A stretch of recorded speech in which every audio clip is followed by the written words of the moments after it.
like, comment, share, subscribe. Thanks for watching. Alright y'all, I'm back with some new content. This video features Aaron, aka True. Guys, please be sure to drop me a comment, smash the heck out of that like button, and share. Alright y'all, let's get into this video. Or not. And here we are today, and the answer was yes, because I easily could have disappeared and not talked to Kendra again. I could have moved out of the country and never been seen from or heard again. But through all of that chaos, I came to the conclusion that I really loved Kendra for real. And now that there's nothing in my way, physically as well as psychologically, because there was also this narrative that everybody's relationships was based in lower self-desires and that there was nothing real there, and that you're not going to take nobody with you when you die. You're not taking nothing with you when you die, but that don't mean you can't enjoy it while you have it. That's crazy. And so after all of that was moved away and I had a clear space, I was like, yeah.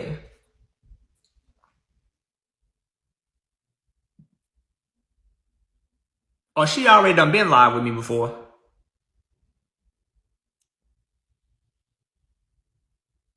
Woo fairy, what it is, a cake? Oh, that's a flower. It's some flowers. I thought that was a cake. Don't mind me, y'all. I'm just over here shaking the tree, hoping a few bush babies come on out and subscribe to the channel. Come on, y'all, subscribe.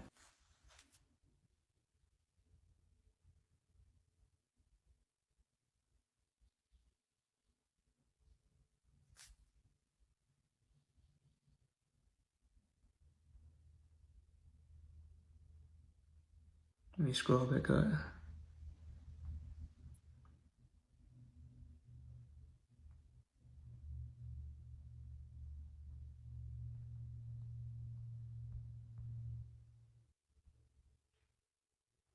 Do you feel bad about Amarja Wade? I think that I don't feel bad because I wasn't directly responsible for his passing, but I will say it's unfortunate that he. And sadly, to this day, there has not been any movement on finding the culprits responsible for unaliving Amar Jawed, aka Loyal. Guys, I went ahead and had Siri pull up the original article and read it for us. Take it away, Siri.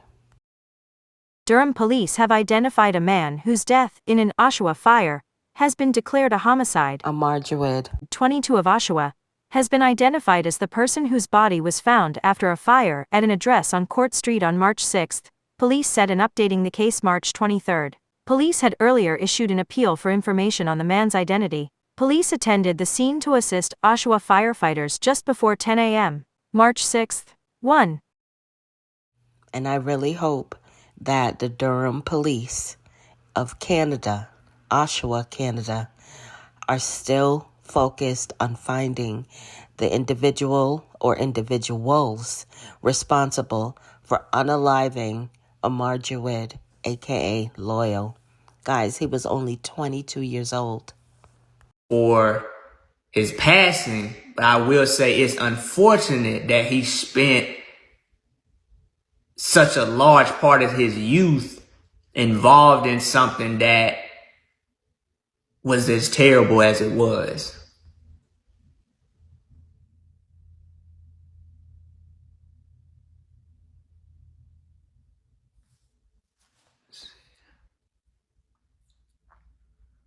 Let me see. Where can we get the book? It's on Apple Books. It's called Greatness is a Habit. I think it's the only, I'm pretty sure it's the only book that's titled that on Apple Books. Bigo won't let me put the link up because the cover of the book is actually a picture of me when I was like 7 or 8. And so, you know, Bigo don't let you put pictures of children up without an accompanying parent. So every time I try to put the link up, it gets deleted and blocked. But I also have like the title and my name on the whatever the Bigo post, whenever you post on Bigo. What do your parents have to say? My mother's been dead since 2004, so she didn't have nothing to say. My father, I mean, he really ain't have nothing to say either. I mean, they were just glad that I was back.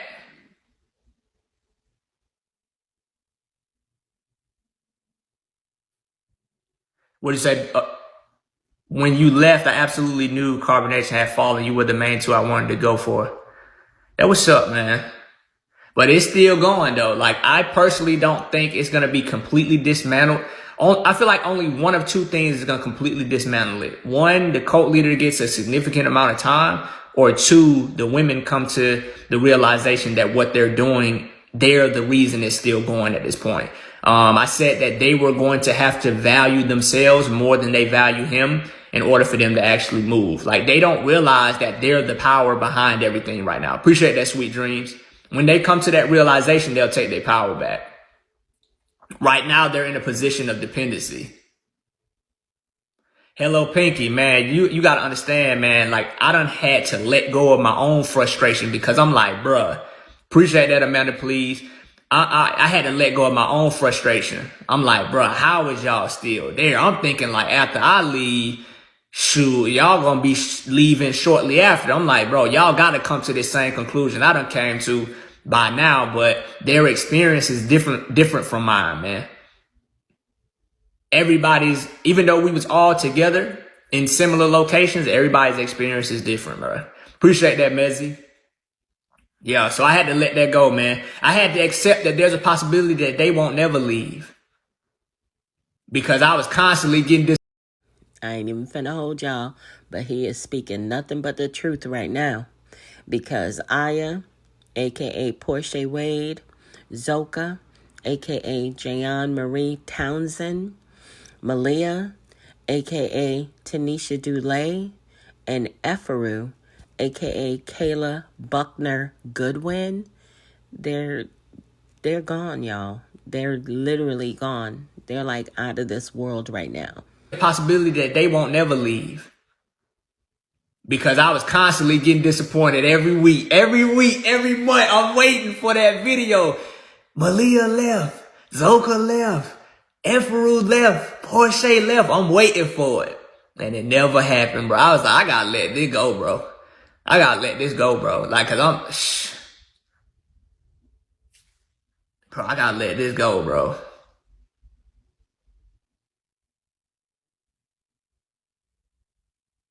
Was there tension between Solar and me? Nah. When Solar left and I listened to what he was saying, it wasn't like he was speaking no mumbo jumbo. Solar leaving actually helped me wake up. Cause I'm like, bro, he ain't lying. Like, everything he said was like, I mean, I didn't have no rebuttal other than, you know, I could have said he's in his lower self. But that ain't that don't work after a while. When you start thinking for yourself and that echoes back in your mind without people around you agreeing with it, that don't sound foolish. Like, what do you mean he in his lower self? Is what he was saying true or not? I'm like, yeah, what he said was true or not? You say he still has the mindset though? I mean, everybody has their opinion, man. I'm not here to discredit people's opinion or nothing, man. Everybody's entitled to their opinion. I'm not into that arguing mess, man. How did you deprogram yourself? Constantly challenging the information that I once thought of as true, absolute truth. When you challenge, really, once you find the inaccuracy in one thing, the whole system falls. Because the system was built upon the idea that it was flawless. Appreciate that. I said appreciate that. Good morning, Privet. Appreciate that, Visitor 2438. Y'all, check out this short featuring Maisha, Eligio Bishop, a.k.a. Nature Boy, a.k.a. Three Gods X, and the mother of his son, Osiris. Maisha was never a part of his cult. She was around before he started his quote unquote spiritual journey. She is also the woman that he beat up years ago and faced criminal charges, but she eventually assisted him in getting a lighter program or probation type deal. Guys, please be sure to drop me a comment, smash the heck out of that like button, and share. If you're not already subscribed to the channel, go on ahead and subscribe.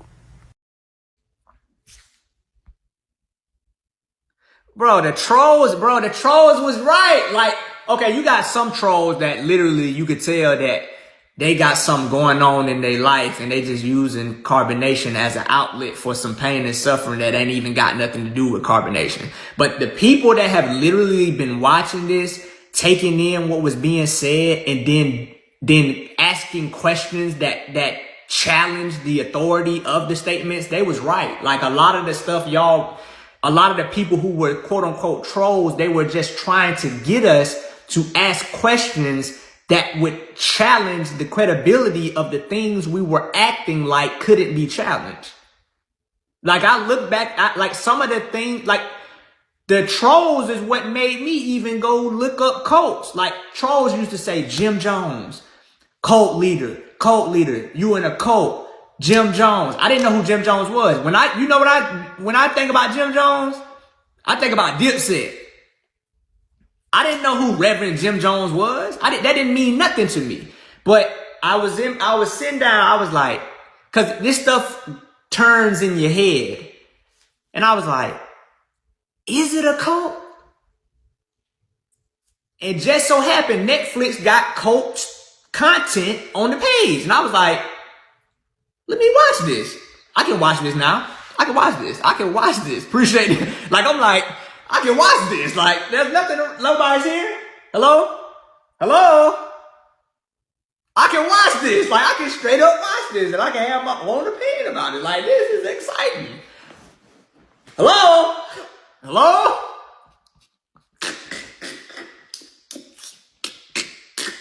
I can watch this.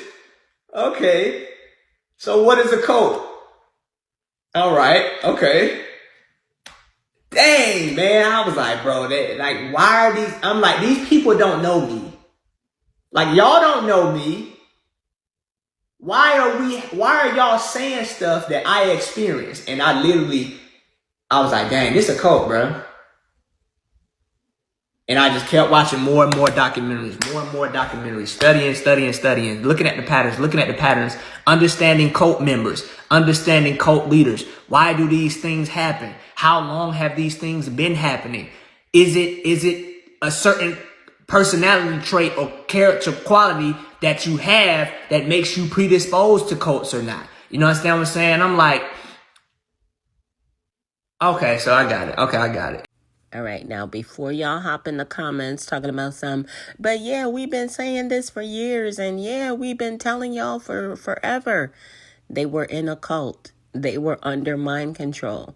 They were being brainwashed 24 hours a day, 365. Remember, they lived with Eligio Bishop, a.k.a. Nature Boy, a.k.a. Three God.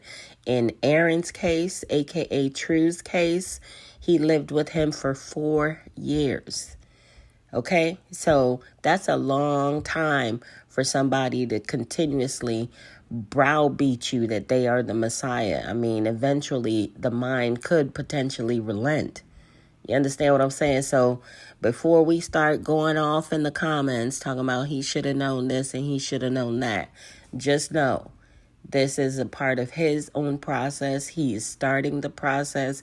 He's doing what he needs to do to identify and realize what he was truly a part of. You know what I'm saying? I'm like, okay, so I got it. It's a cult. Did multiple deaths in the cult not make you rethink your path? No, because you got to understand. So I have to revisit the cult mindset while simultaneously having a post-cult mindset. Because when you're in the cult, you don't look at death the same way as somebody outside of a cult would look at it. So we didn't even believe people could die. We was believing that people transform into another form of energy. So the people dying, that didn't have an effect on me like it would to this, like it does now. I didn't look at it the same way like I do now. So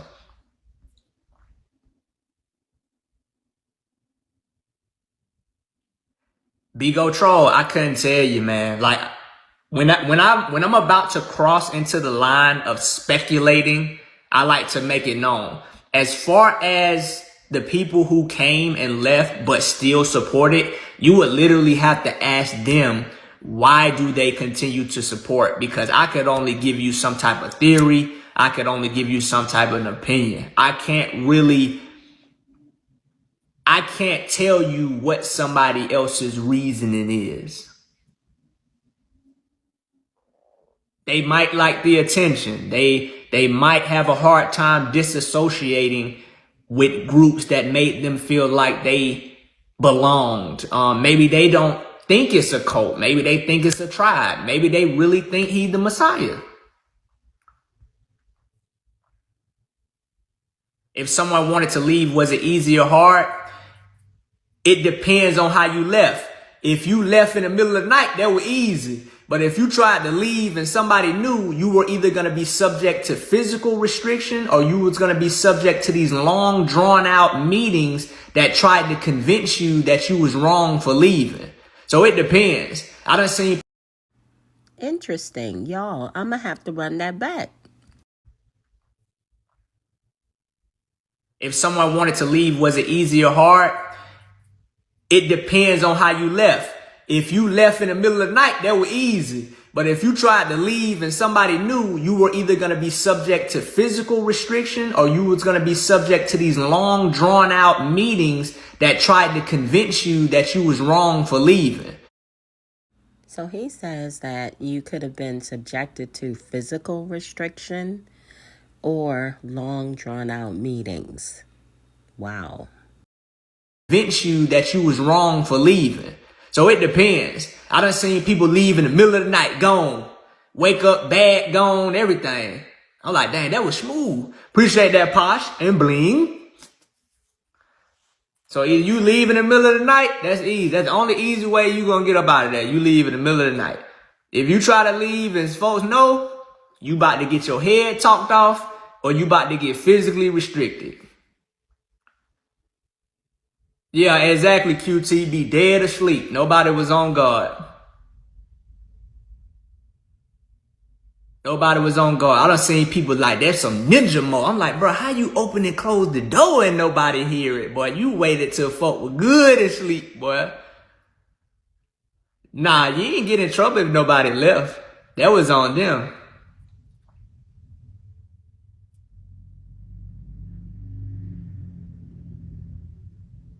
My favorite location?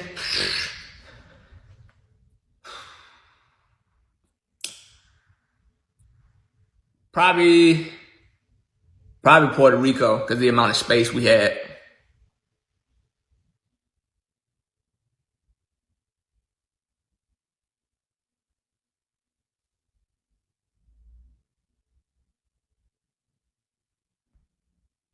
She climbed the tree.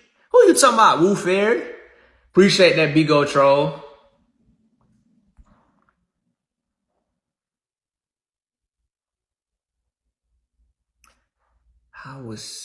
I really didn't engage with Seven like that. That stripper girl, you talking about Lola? What's the name? Lola? Yeah, Lola. She climbed the tree?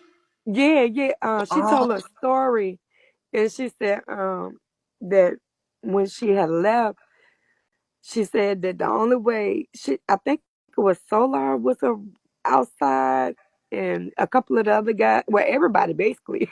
And she said the only thing she could think to do was climb the tree, and she said she climbed the tree. Y'all, who remembers Lola?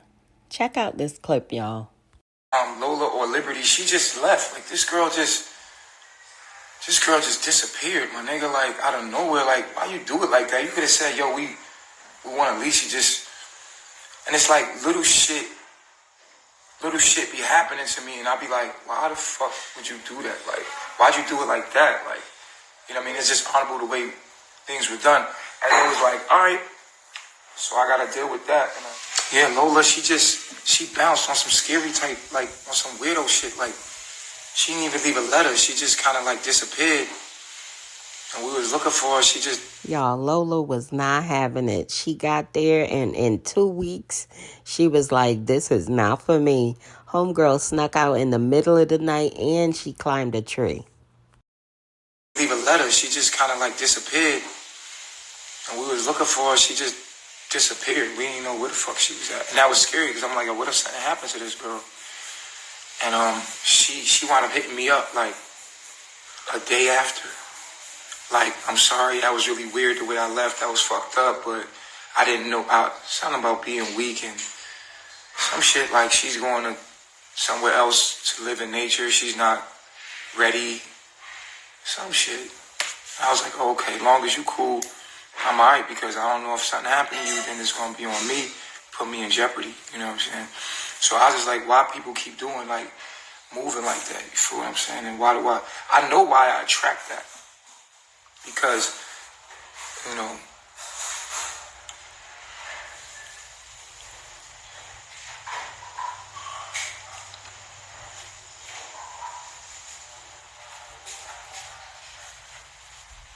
I'm a healer. Y'all, not him. Not him. Not Elihu Bishop, a.k.a. Nature Boy, a.k.a. Three God, talking about he a healer. What has he healed? Well, aside from Stephanie, a.k.a. Serenity, a.k.a. Grace, swearing up and down that he healed her, what has he healed? I want to know. I'm a healer. I didn't feel like who I was. And I still to this day don't feel like I know that person that I was before there, because sometimes people see you in a different light. I forgot what it's called. Like in sociology, it's a thing where if you went to jail and you're a criminal, people are always going to see you as that criminal. They're not going to see you as who you're trying to become, or So it's like I definitely think therapy is a must. Yeah, that's all it is, y'all. And my whole my admin, she is who she is, and you see how she is. She's a beautiful woman, sweet person, but she speaks how she is. If you've been in here, it's been 2 days, whatever. But that's just how it is. But everything in here is love. That's what this room is. Um, just to let you know, good friend, this is Cola. She's one of my admins also. I just met her. I'm acting like I've been in here 10 years, but I haven't. But she's a good sister, and this is one of the sisters from Carbon Nation that actually went there. We were just chilling. We were showing a video, and she came up and she's told her story of her actually being there for 2 weeks. So that's the showing the blessing of me coming and me starting this panel and me doing what I'm doing. I was tired, but I said I'm gonna get up. I fed my kids and I started it. And God brought this sister who, a lot of people miss the story. Why Willie, he even knew who you were when he looked and said, "Is this Lola?" So that's some people knew you. Yeah, Yeah. one thing I'm good at is, like they said, being a magician. Like, I know how to make myself incognito 1 second, because I'm a very private person. But no, y'all have been respectful. I have no problem. I just felt inclined to just come to y'all because I had actually started my own live, and then somebody was like, you have a bunch of bots in there. I said, so what do I need to do? And he was like, type in whatever you're looking for and find people that's already interested in that, and then here I am, because I How really did you wanted to find talk this about it. room? Like, it's actually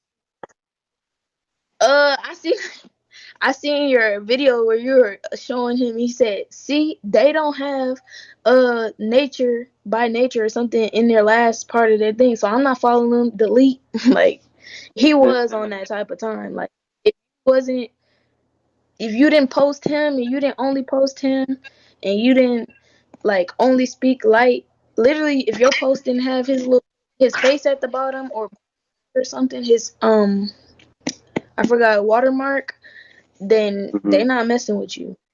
It's a very strict diet over there. Like it's that strict. Like I can't even believe it. And mind So I y'all, have I a question. yeah. Did he ever try to take control of your personal social media account? We did on phones. Yeah, we kind of share phones like certain times. So they were kind of trying to force me to post, but he kind of told me, he was like, "You're too vain. You're too vain. Your vanity is gonna be what doesn't get the message out for you." And that, um, like I said, I kind of had my own stuff. I was, I'm a very independent person, so no, he didn't really take control of it. He just was like, "You need to post. You're not spreading the message. You're not, putting out the word." And I'm trying to tell y'all, I am so happy that that little girl Lola snuck up out of carbonation and hid and ran for her life.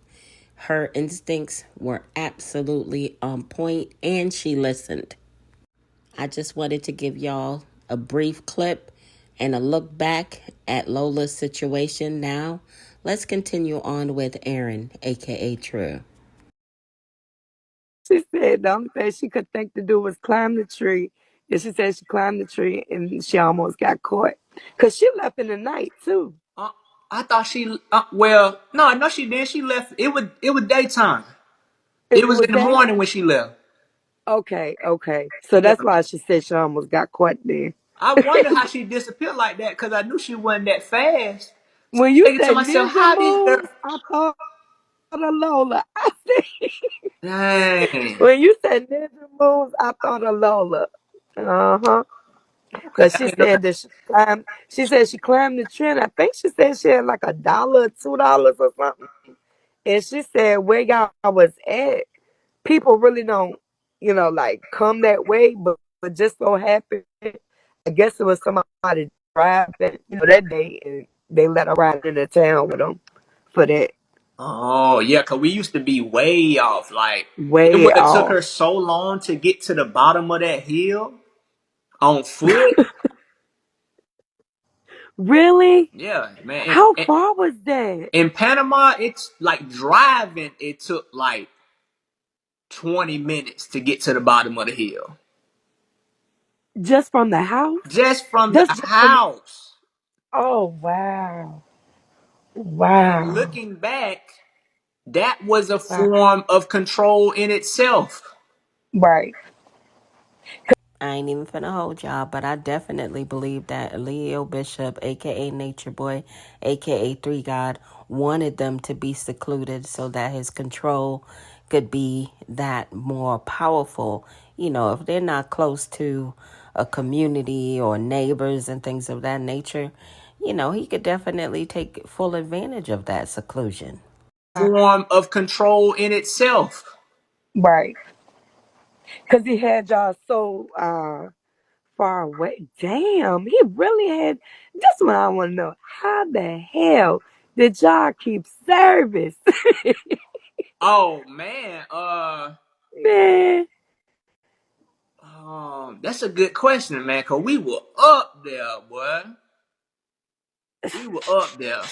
That's a good question. Them folk are the chain out there in them Central American countries. Cause we was up there. We was up there in Puerto Rico too. right. I guess. Yeah, I mean, it was some like pretty spots and stuff like that, but I was just like, how the hell they got service? Because I know I would, like traveled a little bit and Yeah. I ain't never had no damn service like talk about. Certain But spots, you yeah, know what but I'm saying? Certain spots you can hang it up. You got 0 bars, but I don't know, man. I guess them folks figured out a way to make it work up there with the antennas with of the satellites or whatnot. oh, right. Yeah. Yeah, but when you said ninja moves, I thought of Lola. I Lola forgot I was like, forgot they all about almost her. Like it's a lot of people that was there for a very short amount of time, and I forget about them until people bring Yeah, them back y'all, up. word But on the curb is that I'm glad Lola she right. left. I'm glad actually that scaled the whatever tree, it was in hid her, she in the seen tree what it until she was was sure that they um, had stopped looking for her, early and then she on, ran and was down the like, "Nah, I hill. got to remove Ain't that myself from crazy? this." for her to Right, right. feel Well, I'm that just deeply happy that within you're her smiling soul and you're that she happy. needed to Just get makes out. my day. No, Keep going. I appreciate that, Woo Fairy. Thank you for always coming up in here.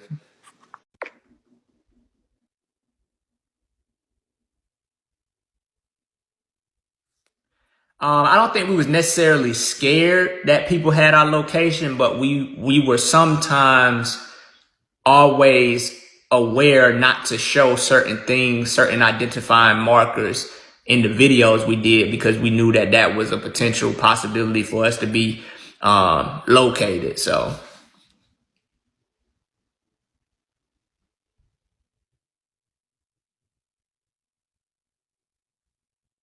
oh, that's fine. I don't mind people having their opinion and speculating. It's all good.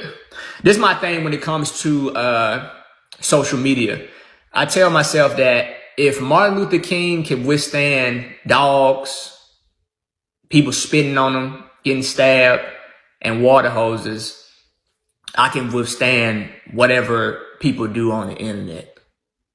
Like, you can make thumbnails about me, you can have commentary on top of my videos, but that's not gonna discourage me from doing what I need to do. You understand what I'm saying? I feel like that would be a disgrace to my predecessors to allow adversity to deter me from what it is I want to do. Appreciate that, Amanda, please. I can handle whatever, you know what I'm saying? People have opinions about me, you know what I mean? That's cool. If I can't withstand an opinion, then I'm probably never going to achieve anything great. Appreciate that, XO.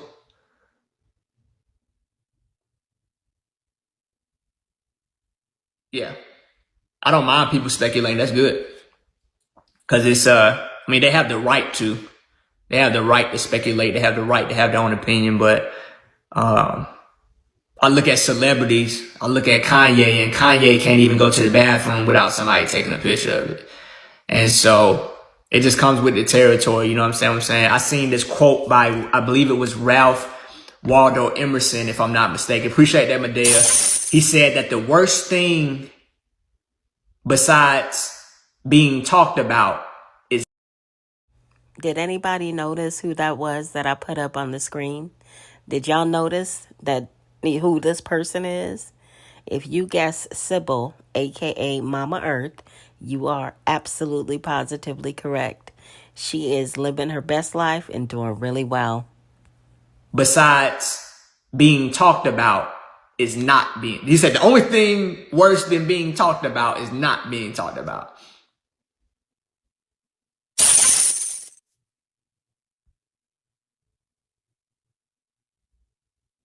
I appreciate that, Black Lion. Thank you, Medea.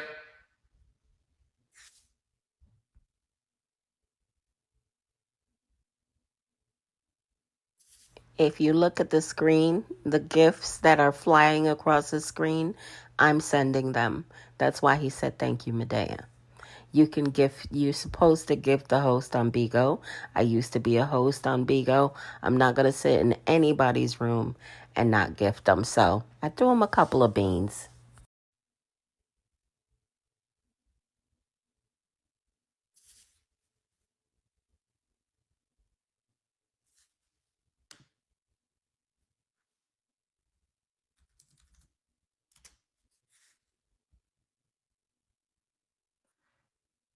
As far as it pertains to the abuse and the things that happen in the cult, there was always a belief system in place that allowed the abuse to be justified.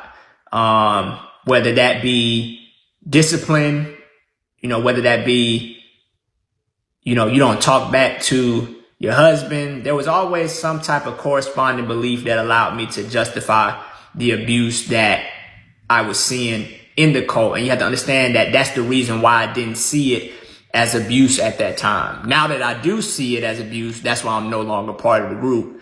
And that's why I no longer do those things in my regular life.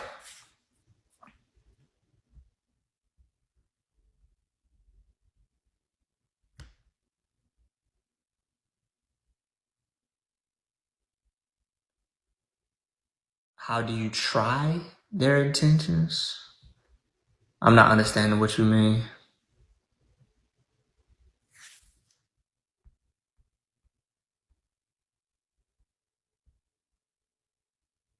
I appreciate that, Black Lion. Appreciate that glow up.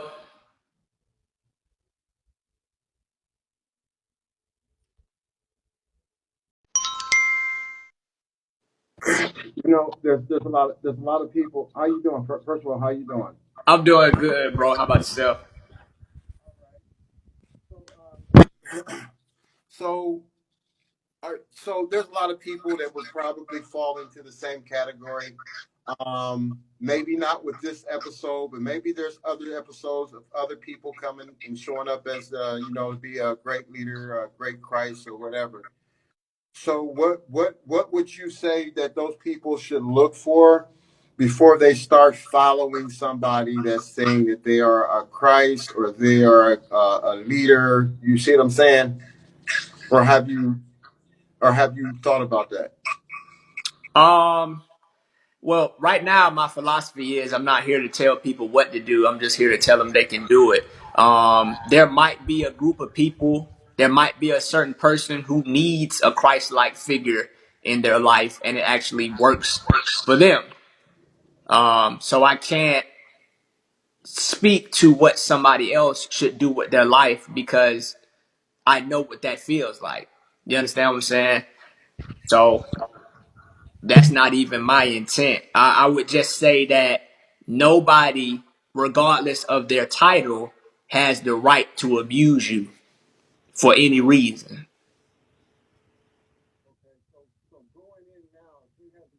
I can't. You're too low. Like I can't.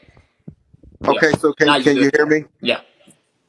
I'll say so let's say going in now, what would be the things that you would look for to say, hey, I need to get up out of here or I need to hang out? Well, what I'm gonna do to alleviate that possibility in the first place is never belong to a group.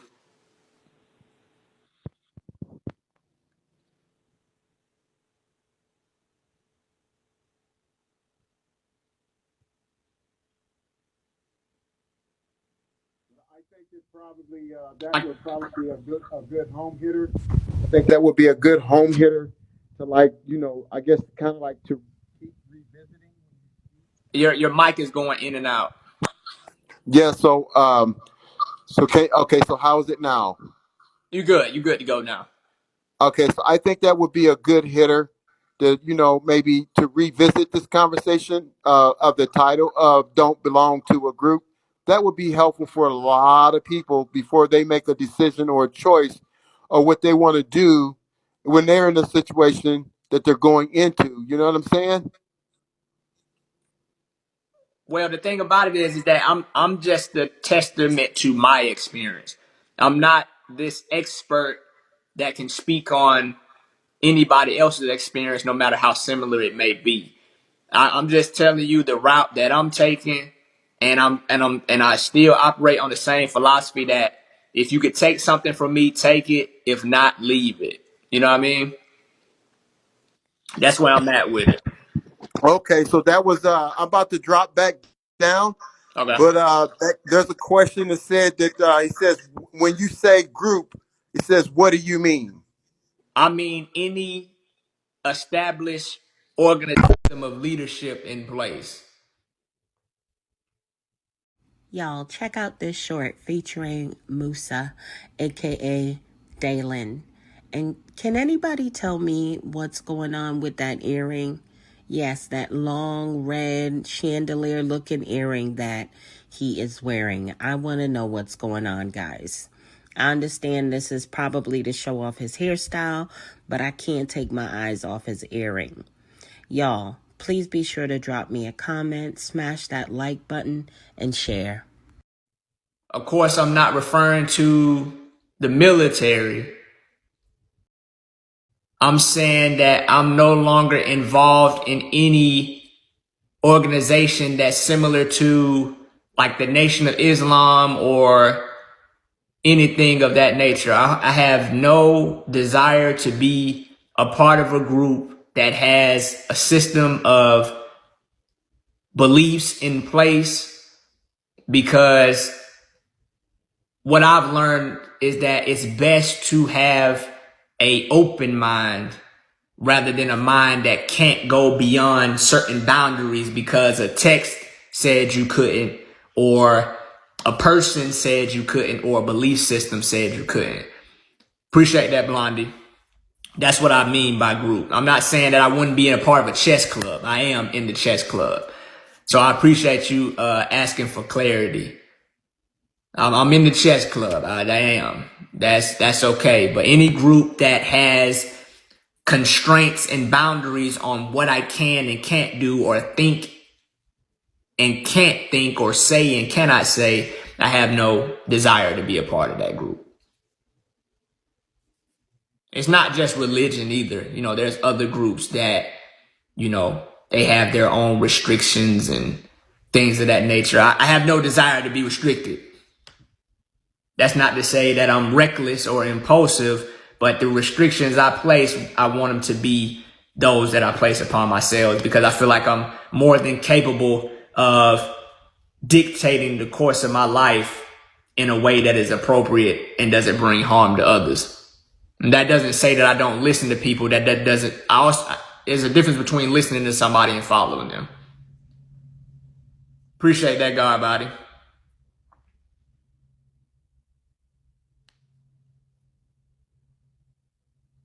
Even the Bible, there are certain things in the Bible that I take. But I am not going to say that I have to do this because the Bible says this. I'm not going to do that. Spare the rod, spoil the child. I reject that. I reject that. I personally reject that. I reject any religious belief that says women have to do this and men have to do this. I reject it. Because in certain scenarios, it's not a matter of penis and vagina. It's a matter of capability intellectually. And we can't assign intellectual superiority to a man just because he has testosterone. That would be inaccurate. Appreciate that, Tatiana.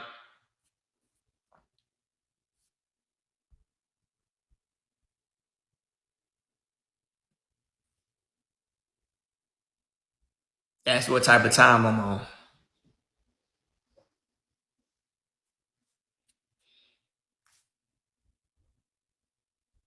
I tell you. Hello, Aaron. How you doing? I'm good. I just had a few questions. I love the new energy that you are putting out. All right, y'all. If you haven't picked up your copy of Greatness is a Habit, authored by Aaron Dixon, otherwise known as True, many of you know him as True. He is an ex-carbonation member, and he's authored this amazing read.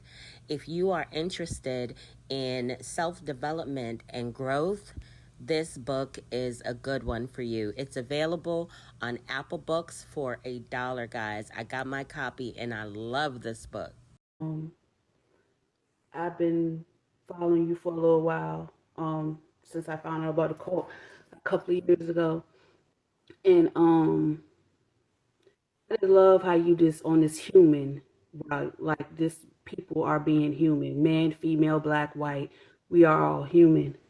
And we are all, just trying to make it through this world the best way we can. And I love that, new energy you putting out. You helped me a lot. I just want to let you know I was one of your trolls used to call me Black Chocolate Bunny, one chocolate bunny. But you helped me out a lot. I stopped smoking cigarettes and everything. Like I still smoke weed, but I got you. but I stopped smoking cigarettes for the health of me and my children. Um, and I had a few questions about so I had one question that you was talking about the 18. I was wondering, was you in Solar like the 18? Oh, the 18 was me, Solar, Dalen, and Amar. Okay. All right. And that was just wondering because I remember you saying something about that. Yeah. And I know you research cults and stuff, and I know like when I used to troll you, I used to throw this out there a lot. But do you think that Nature Boy had any relationships with the man?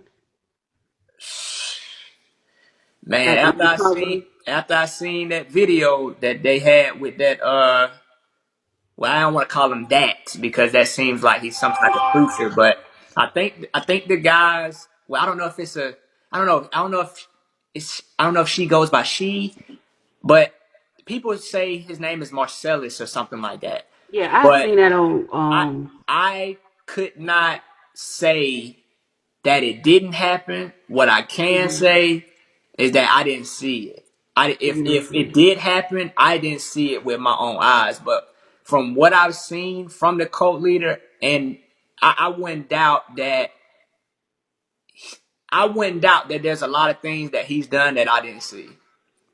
Yeah, I mean that's kind of what the cults do. Like the leaders usually like keep what they do in the dark, with different members and like having y'all in different, like the A team, the B team, having y'all separated. Like it's like kind of the kind of thing that they do. Because I researched a lot of like Jim Jones, and I was one of them people that was putting that in the comments, just for you to research that, because cults are real. Like following people is real, and it can be in religions, or like you follow Nature Boy, like, but in religions too, pastors, all that. It can be wherever you go. Like you said, a group. I just feel like people should be all at the same level. When they try to separate themselves, that I'm higher than you, is a problem. Yeah, It's a problem. I Well, agree.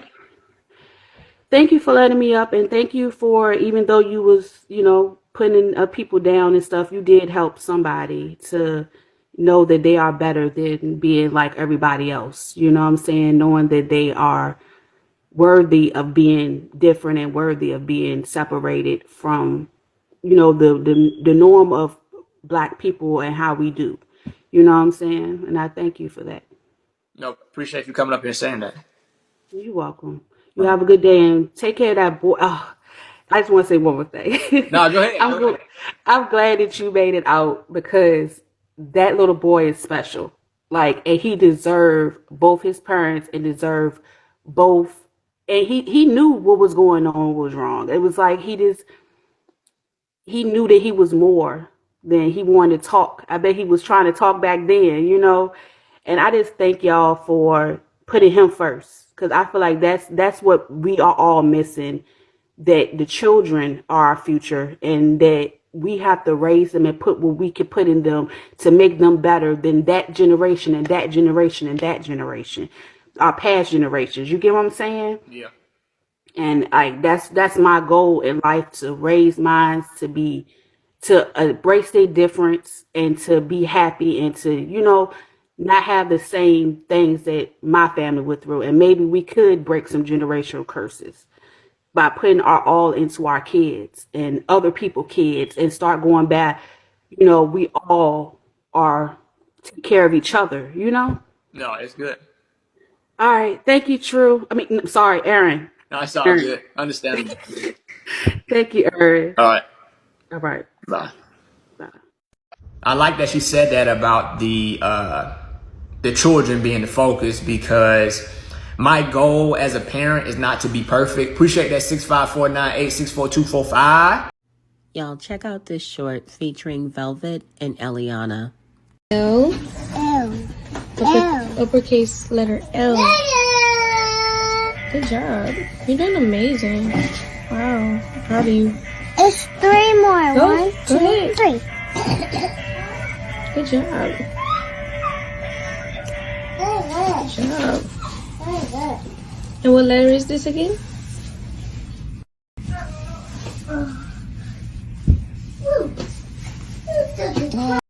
I know y'all hear Avi in the background carrying on, doing her middle child thing. My goal is not to be perfect as a parent, because perfection is a goal that's bound to fail. My goal is to position my son just further than I was when I was his age. And if he can do that, and if his children can do that, and if his children can do that, we've created a cycle that will eventually push us where we need to be and where we want to be, even though it might not be seen in my lifetime. So he's at 4 years old, he already owns stock in Apple, in NVIDIA, in Microsoft, in Google. When he gets, I think 8 is when they let you, he gonna have a debit card, he gonna know how to use money. I'm going to share with him the things that I was oblivious to at his age. And it's not to attempt to prevent him from any type of trials or tribulations, because that's impossible. Every person will go through their trials and tribulations, regardless of how much great parenting or how much shielding you try to do. But I will at least help him navigate the world in a way that I wish somebody would have helped me navigate it. That's it. That's the goal here.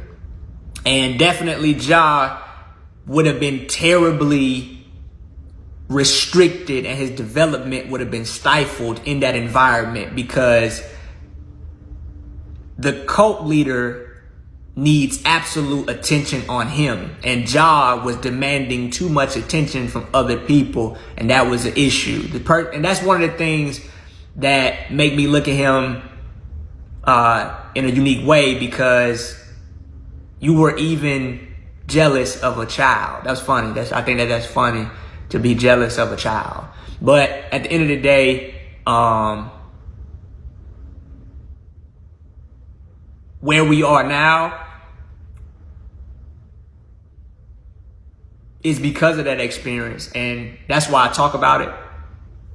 That's why I don't shy away from it, because Carbonation is just as much a Nature Boy story as it is the people who were there. Because it wouldn't be no Carbonation.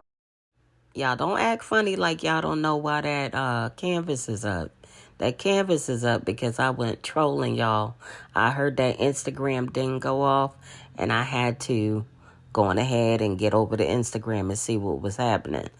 And then while I was over there, I saw something else that caught my eye. So it took me a couple of minutes to get back onto the Beagle screen. But y'all know how I do. I gotta try to multitask, especially because I only have one device to record with.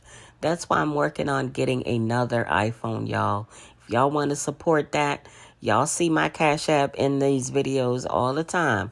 Go on ahead and flirt with me via Cash App. As it is the people who were there, because it wouldn't be no Carbonation without the other people. So I'm going to own this. I'm going to take this with me. The same way I own being in the military, I'm going to take that with me. Even though I'm out of the military, I'm still in a way. And so this cult experience is not something that will be repressed or suppressed. It is something that I will use to move forward, as well as any other experiences that I come across in my life for however long I'm supposed to be here.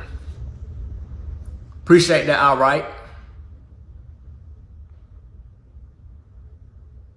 And I remember I was speaking with this lady, and we brought up the cult leader, and she said, I hope he gets effed over by the judicial system. I told her I don't hope he get effed over by the judicial system. I hope he get exactly what he deserved. That's the only thing I can ask for. I don't want no shady trial. I don't want nobody to do him dirty. I just want him to get what he deserved. That's it. And it looks like that's already the case. So it ain't even about what I want. It's happening.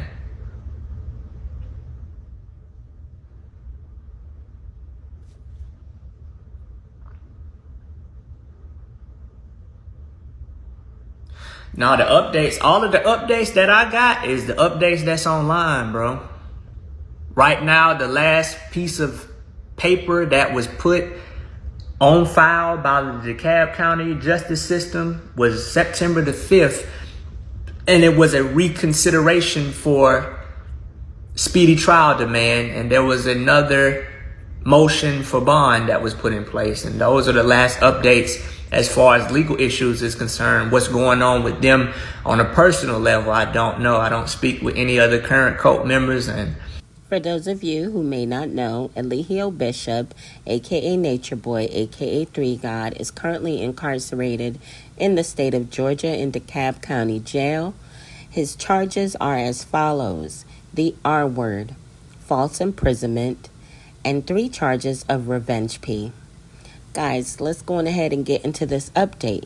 So, the latest on Eligio's case is that there has been a hearing scheduled for November 3rd, 2023, at which time I'm assuming Judge Heydrich will take a look at the many motions that have been filed on his behalf and deny all of them. Nah, I'm just playing. I don't know what she gonna do, y'all.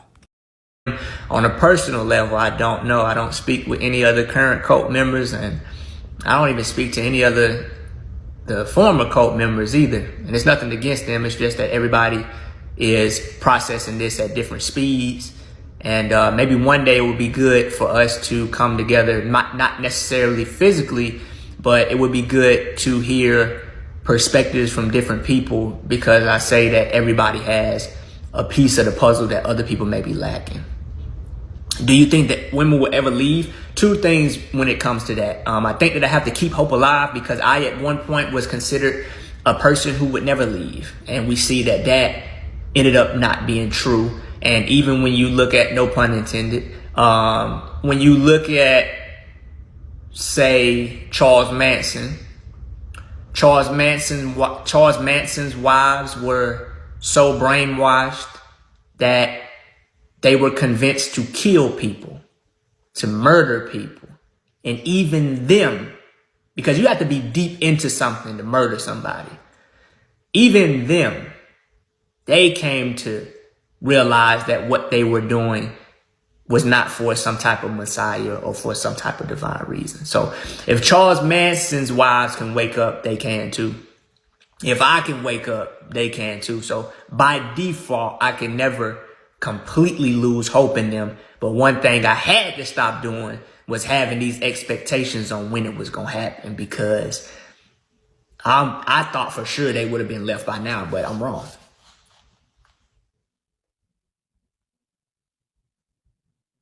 Yeah, I thought Nature Boy was the Messiah.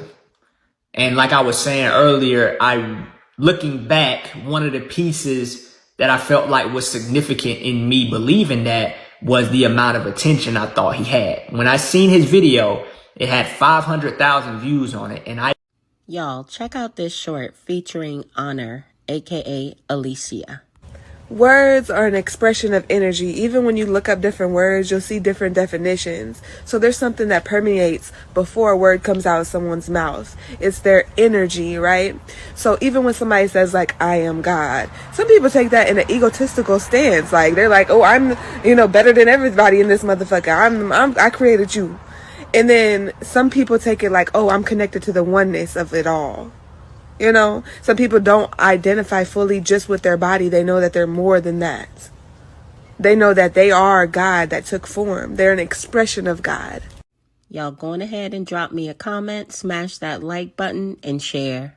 I attributed that to 500,000 people. So I assumed that 500,000 people were watching this person, not to mention the BBC documentary. So I'm thinking that this person must be of some great stature to be gathering this type of attention. But recently, not until recently, it's a lot. So I might be slow to some people, because I know some people think you should have figured it all out by now, but it's a process. So when I look at somebody like Mr. Beast has about 189 million subscribers, and his views correspond with those followers, which would lead me to believe that he actually has 100 million people in the world who's watching his content. But that same math doesn't translate to the cult leader's page. The cult leader has 93.5 thousand subscribers, but his views is only in the couple of thousands, maybe 1,000, 2,000. So it doesn't add up. And it leads me to believe that there's a possibility that the cult leader could have bought his subscribers and he could have bought his views to falsely raise his credibility.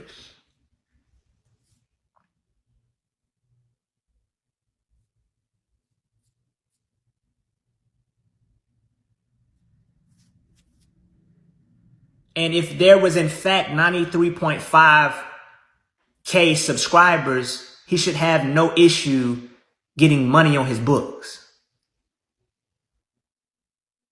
If there's in fact 93,500 people subscribe to your channel, you should have no issue getting money on your books. Because all of those people would just have to donate $1 and you would have the lawyer money right now, which makes me believe that these numbers are a deception. And they could possibly have been there for the drama, but I definitely falsely exalted this person based upon something that really didn't have any credibility. And I actually thought that y'all were demons. I thought, and also not to mention, I had previously watched a lot of other content on YouTube that had me thinking the United States government was trying to attack us and try to kill us. And so I assumed that y'all were some type of lower creature that didn't have the capacity to understand what we were doing. And so that's why anything y'all said was easily disregarded, because I had y'all in a position of inferiority. It wasn't until after I left the cult that I began to research and investigate the things y'all was saying for my own self and found out that it was actually true. You know, you have certain people who just troll just for the sake of being negative and don't have any value or intellect to what it is that they're saying. But a lot of y'all did. Cult brainwashing is real. It is. It's very real. And it's not predisposed to a certain type of person. Anybody could potentially be caught up in brainwashing. Appreciate that, Kamaya. Oh, no problem, Big O Banger. Black Velvet, I'm sorry. Let me scroll back up. There's a lot of stuff flying around. Look, y'all, it's ex-carbonation member David, a.k.a. Haru. Me, I'm always out here in the city. Hey, guess who I'm with today? Yo, my favorite bartender, Yes, Mr. sir. Guns and Coffee. I know what's going on. Y'all already know. Yes, sir. Yes, sir. Y'all already know. Getting to that coochie love. Yeah.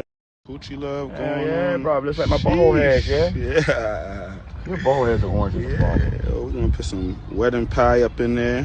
Oh, shout out to Carter. Some mad.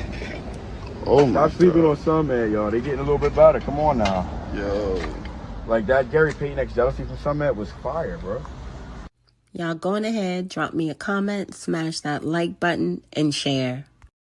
Yeah, there was a video that I watched from one of the former members. I believe his name was Phoenix, and I never watched the video before.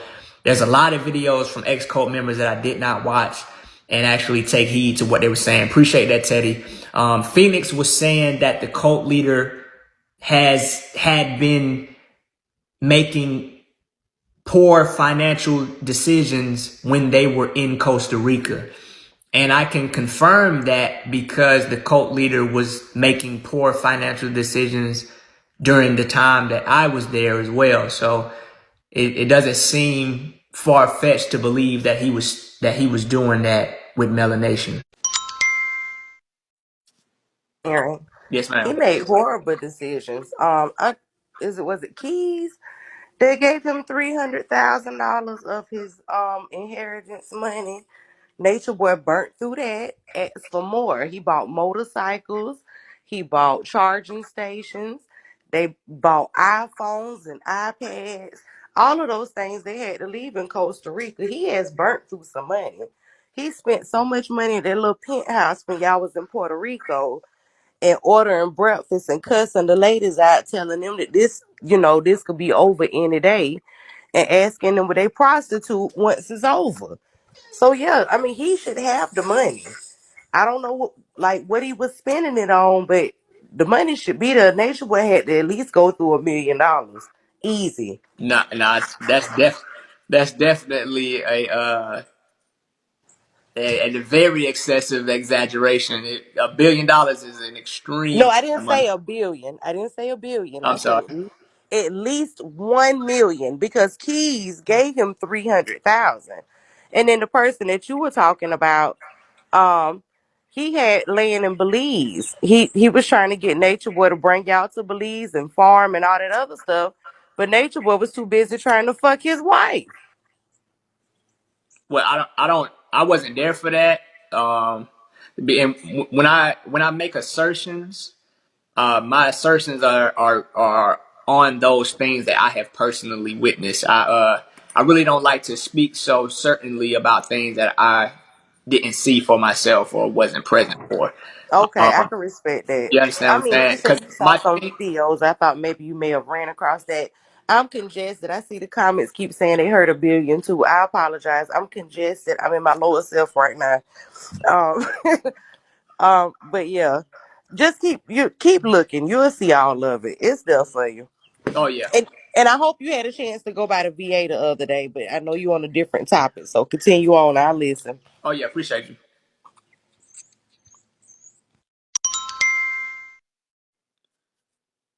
Jan. Hey, hey, how you doing? Doing very well. How about yourself? I'm all right.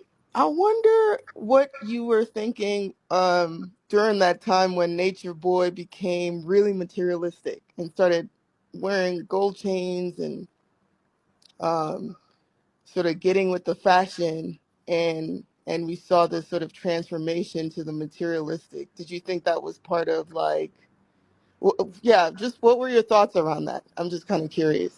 So I appreciate first. Thank you, Anesu. I see. The reason I used to justify it was that we were attempting to use these material things and these um, modernized behaviors as a way to relate to the people we were talking to, so that we could then therefore use that as a means to relay the message that we were on. That's what I used in my own mind to justify what we was doing. Looking back, I realized that this person was just being silly, for lack of better words. You bought, I can only imagine, hundreds of dollars worth of Hennessy, marijuana. You took unnecessary trips, going to restaurants unnecessarily. And then once you blew your money, now you're asking for donations. My aunt said that broke people buy what they want and then beg for what they need. And that can be summarized to Mr. Bishop's financial habits. There's no reason that you don't have money for your books. There's no reason you don't have money for a lawyer.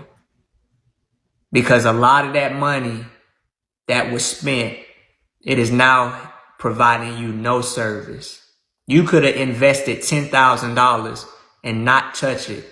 And the way the stock market operates, that money would have been making money for you by now. You could have put it in a savings account and the interest on the savings account would have been making you money, but you don't care. You thought you was untouchable and you thought that this money was never gonna stop. Now that you bought what you wanted, you're begging for what you need and people ain't going for it. People ain't going for it, man. And then on top of that, not only did you buy what you want and now are begging for what you need, you're begging for what you need from the people you said you didn't need. You're begging from the people that you cursed out and said that they were lower self and that they was working for the devil. Now you're asking the devil's minions to pay your lawyer fees. Isn't that ironic? Why would God ask the devil for money?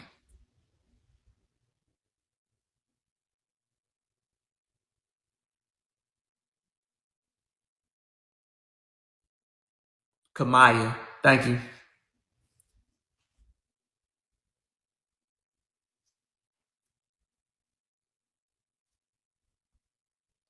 Appreciate that, dude.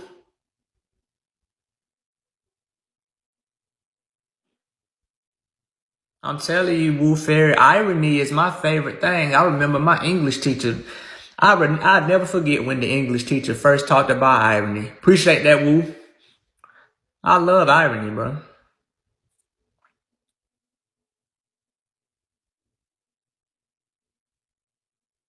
It's ironic.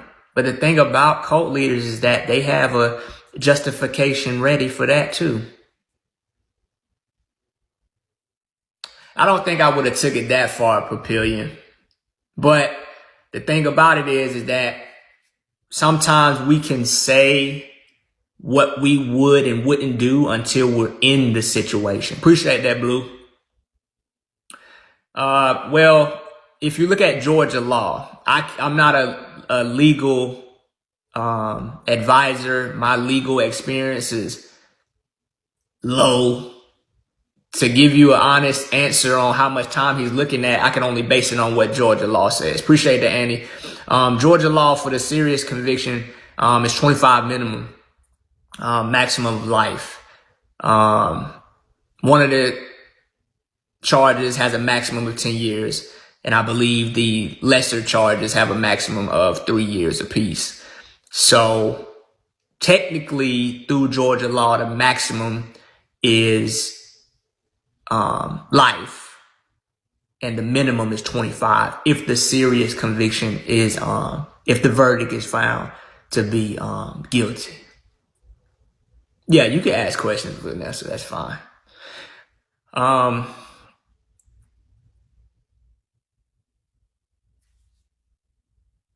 But the thing about it is I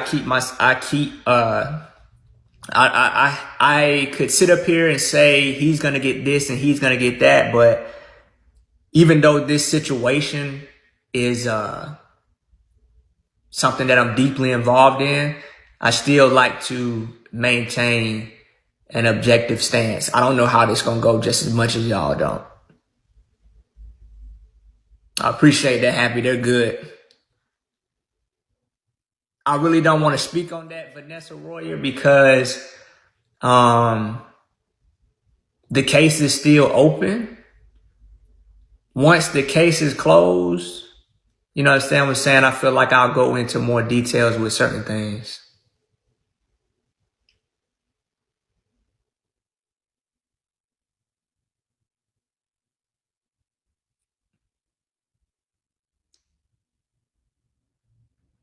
What happened to Zoka's baby? From what I know, Zoka's baby was a, what do you call it? Stillbirth. I've mistakenly said miscarriage before, but it was a stillbirth.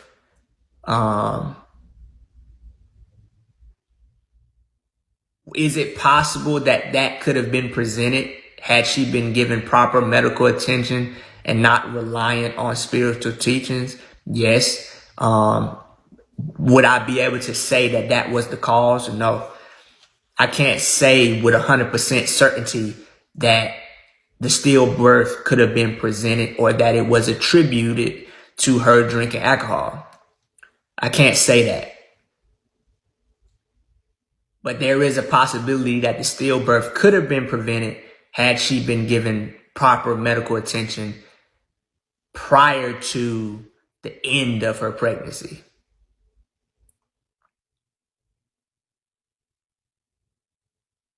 So I will say that if she got proper medical attention throughout the course of her pregnancy, it could have probably been identified and corrected.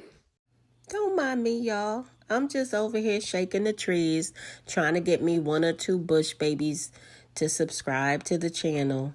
Come on, y'all, subscribe.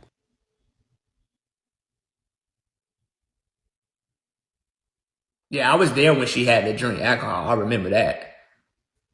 But I can't say just because I don't like the cult leader that that was the reason why it happened. Like, this is not about to be an emotional, irate condemnation of Mr. Bishop. I'm still gonna make sure I tell y'all what I can objectively tell and what I objectively think. He's already made himself look bad enough, so I really don't need to do much. I'm just owning my experience. If I don't know, I don't know. If I didn't see it, I didn't see it. If I don't have certainty, I don't have certainty. There's people that my cousin smoked her whole pregnancy. and there wasn't a stillbirth. So that's why I say you can't just automatically say that it was because of that. When it comes to Mama D, I wish I knew her real name, because when people leave the cult, I like to refer to them by their previous name. But what I've seen with Mama D is, I remember she started feeling ill and she was not given any proper medical attention. She was not taken to the hospital. She was instructed to ground. Was she instructed to do anything else? I don't know. I didn't hear it. I don't know if her and the cult leader had any other conversation, but I remember seeing her with her foot on the ground, sitting out in the sun when she said she got sick. Shortly after that, we went to the tent and she was already gone. And then that's when the cult leader, looking back, I didn't see it as weird. Looking back, it was weird to do that. Why didn't we just call the ambulance or something?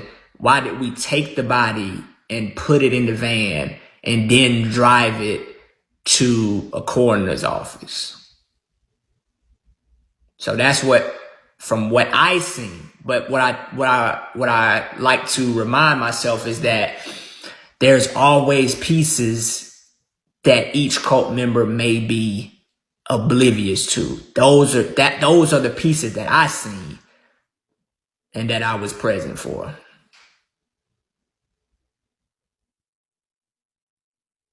Unhinged, that's a good word, Trina B. That's a very good word. We're definitely unhinged. The next court date hasn't been determined yet. If y'all want to know, if y'all want to follow the court date, DeKalb County has a website. You just type in ODY, like OD, Oscar, Delta, Yankee, ODY, DeKalb, and it'll pull up. And you type in the inmate's name, and then underneath once you find the inmate, you have to prove you're not a robot and all that. And you can see all of the updates in real time. And if you want to read the document, you have to register. And if you want to read the full document, you have to buy it. Sometimes it'd be like 50 cents a page. We drove it to the morgue or the coroner's office, one of the two. Or we drove it to a hospital and then therefore they took it to the coroner.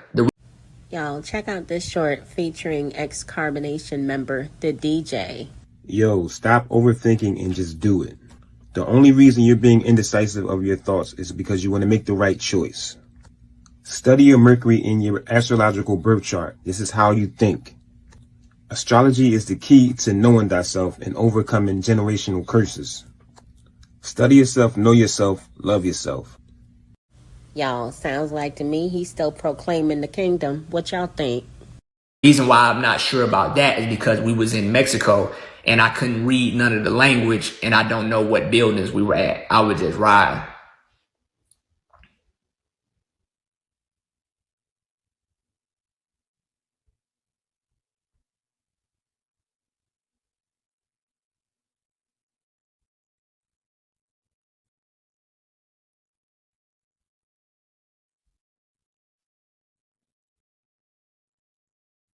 I appreciate that, sugar honey.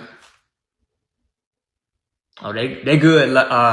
Was that Lane X3?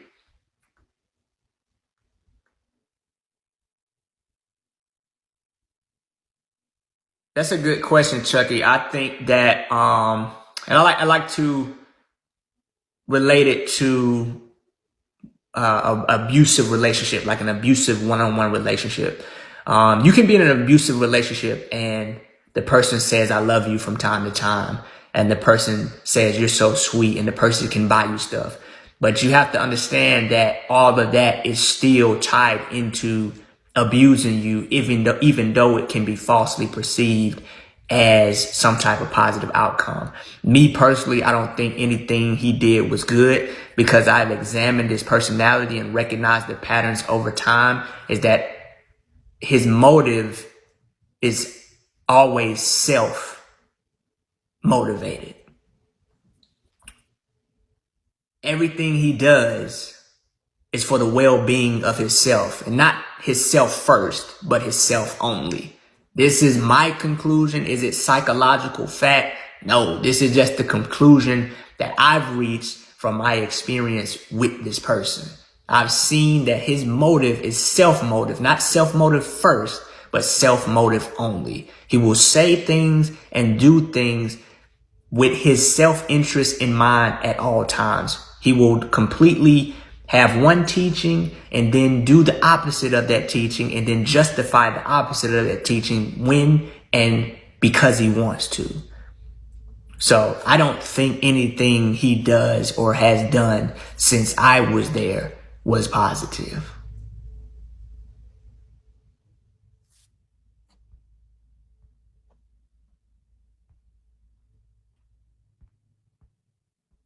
All right, y'all, go on ahead and drop me a comment, smash the heck out of that like button, and share. Thank you guys in advance.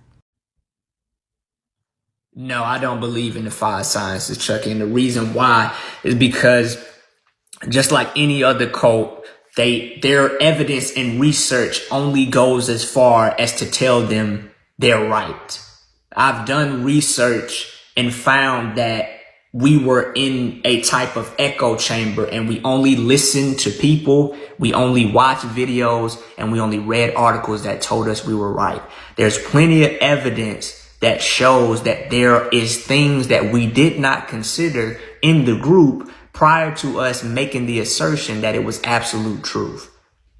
So I don't believe in anything in the cult, not just because I'm not in the cult anymore, but because I have found evidence that holds weight to say that what we were saying was not as thorough as we presented it to be.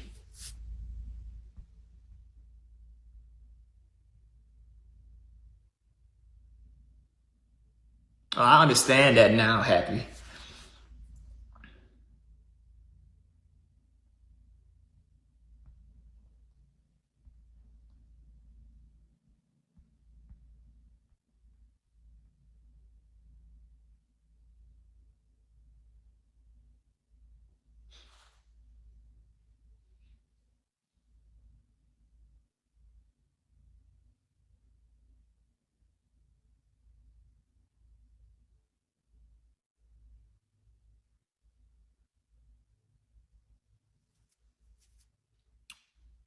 Will I be testifying in court? That has not been confirmed.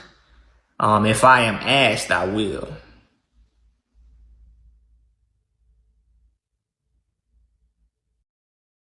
Now, y'all know I'm finna run that back, right? I gots to run that back.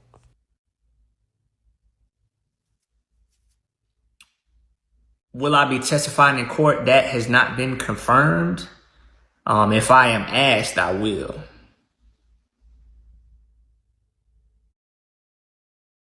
I ain't even finna hold y'all, but I don't think Eligio Bishop, aka Nature Boy, aka Three God, would ever want to see Aaron Dixon, aka True, up on that witness stand testifying. Because guess what, y'all? He was a part of the A team. So he knew a lot, and he saw a lot too.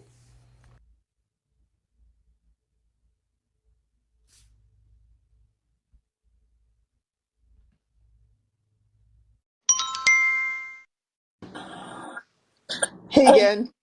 What's going on?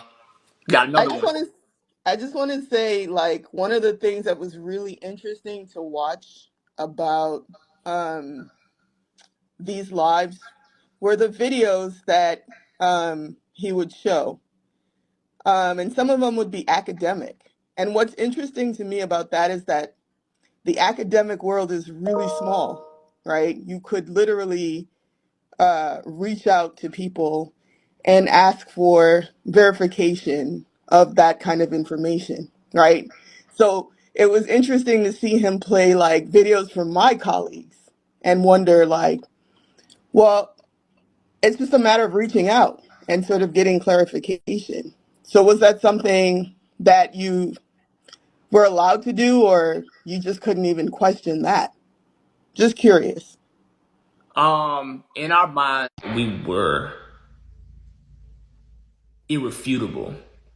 There was no point for us to reach out for affirmation from a scholar because we had already assumed the position that we were head of the planet and that we were leading humanity. And when you have that type of a belief system, there's no need for external confirmation. You confirm yourself in everything you say and everything you want to believe. So it wasn't even a thought for us to need to do that.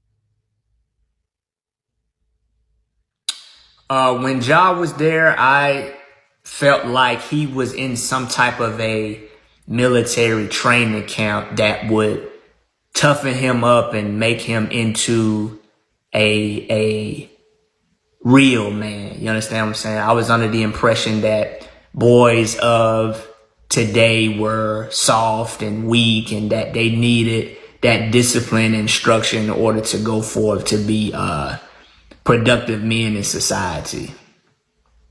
I haven't said anything to those women since I left.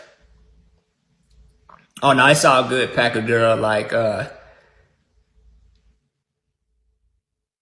don't have an issue discussing and exchanging ideas with people, but I already know there's no point to even engage in discussion with somebody that have already reached a conclusion about who I am.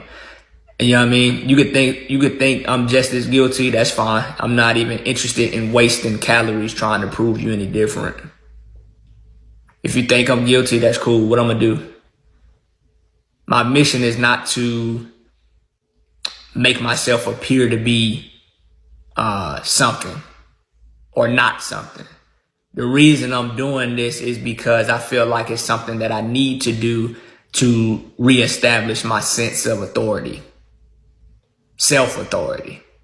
And you have to think, for a long time, I was operating in a script that required me to say certain things and not say certain things. So the act of me being able to say what I want to say when I want to say it is a necessary component of me healing through that process. So it doesn't matter if you think that, you know, I'm a bad person or because I wear black, I'm still in the cult. That's cool. You know what I mean? Like you can think that I would have never left if he would have never went to jail. That's fine. I don't have a identity to protect. That's what all the arguing and screaming and spitting on the phone was about. Trying to defend a identity and get you to conform to who I say I am. I don't need that.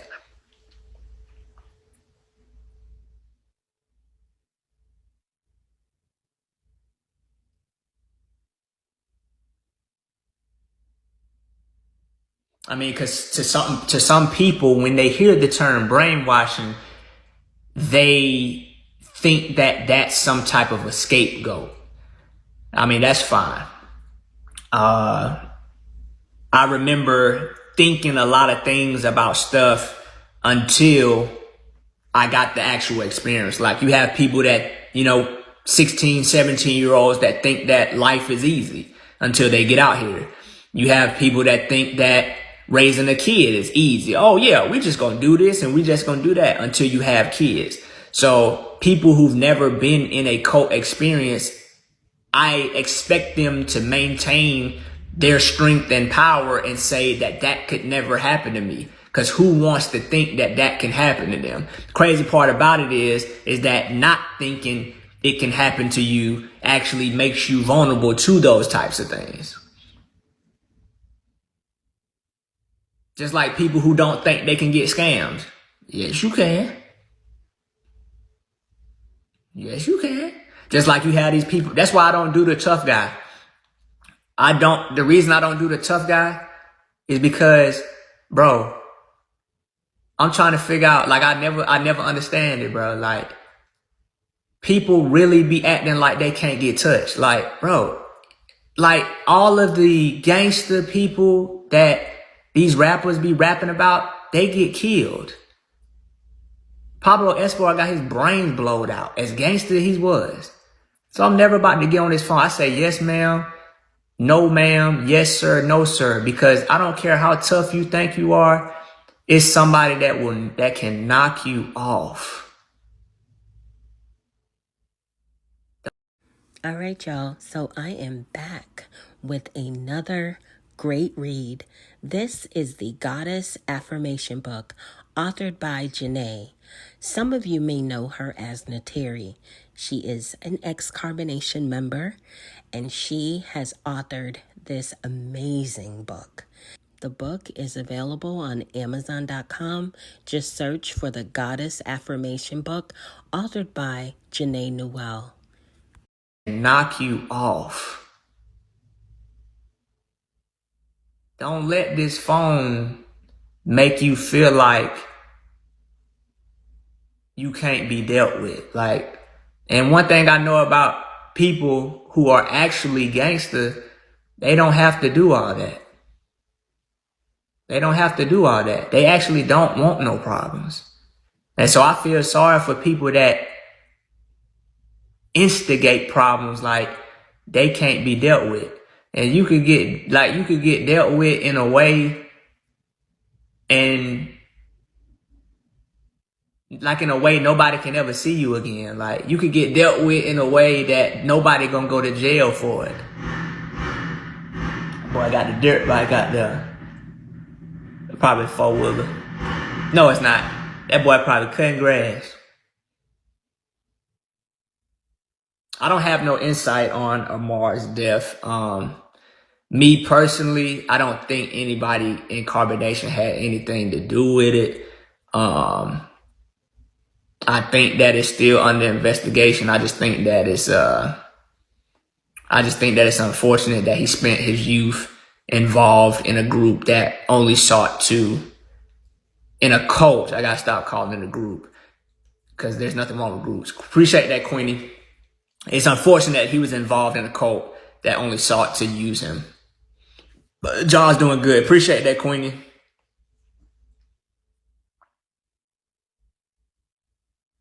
Yeah, it's not. Yeah, being on live, like I feel like I really feel sorry. I seen a guy the other day, and he was just talking bad on this guy like he was Wolverine. Like he was talking to this guy like he a X-Man or Avenger or something. I'm like, bro.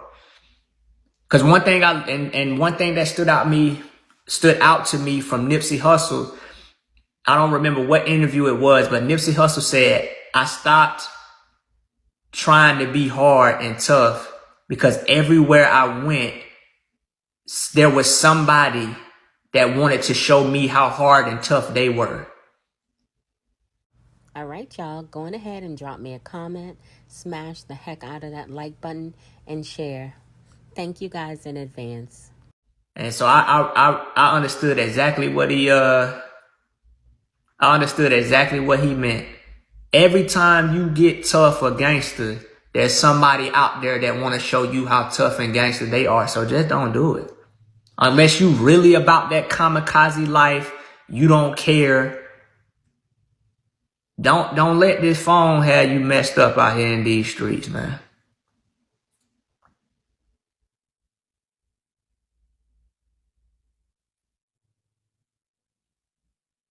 I don't know if that necessarily was revenge motivated. And like I told y'all, man, Courtney and Velvet and anybody else that was a part of the cult, if you notice, we're not I know you may think that we're dummies, but we're not dummies. A part of the reason cults recruit people is because of their abilities and talents. Like if you have a question for Courtney, you got to ask him, bro. Like I'm not no representative. I'm not no Carbonation ex-member representative. Like, I can't tell you what other people's motives are. It'll just be pure speculation. You say, am I Christian? No, I'm not Christian, bro. I don't subscribe to any religion.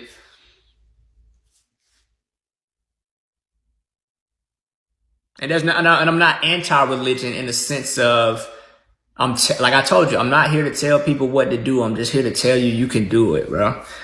If you need Islam, if you need Christianity, if you need that, I'm all for it, man. I'm all for it, bro. What I'm not for is anybody who's attempting to use these religious texts in an attempt to try to mislead people for their own profit and gain.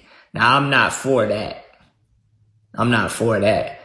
Kamaya, I mean, cause like, how many times have we heard our parents try to pull something from the Bible to justify something that we knew wasn't right? Like, you can't just use religious texts to undermine people's feelings and say, God said it. No, I'm not going for that. Do I believe in God? I'm on the fence. I don't feel like there's enough evidence to say with absolute certainty that there is a God, and I don't think that there's any evidence to completely dismiss the concept. So whatever label you need to put on me, I think that's called what is that called? It's not agnostic. I don't know. Whatever label I fit into with that belief, then I guess that's what I am in society. Agnostic, that's what it is. Like, I can't disprove God and I can't prove it. That's where I'm at. Now, I thought atheist meant you don't believe in God.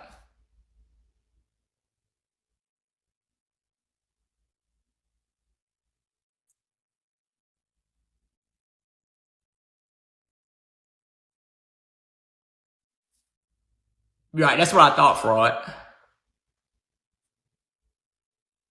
Yeah, I thought atheists don't believe in God. It's called omnist.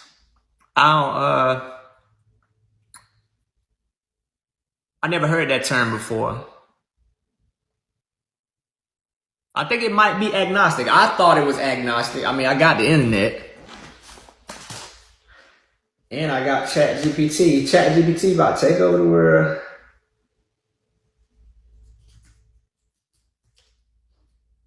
A person who believes that nothing is known or can be known of the existence or nature of God or anything beyond. But I don't believe that. I don't believe it can't be known. I'm just saying I don't know. According to the definition I seen, it says a person who believes that nothing is known or can be known of the existence or nature of God. I think you can know it. I just haven't seen it yet. Me personally. What's up? No. Me personally, I don't feel like I've seen evidence to be like, yeah, God exists. Or evidence that says, no, God doesn't exist. Like, I haven't settled on one. In between, yeah. I guess agnostic may be more fitting.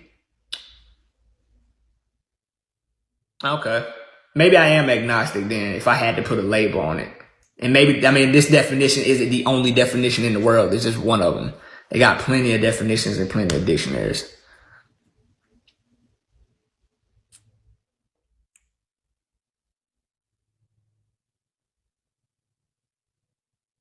Appreciate that, Royal Highness.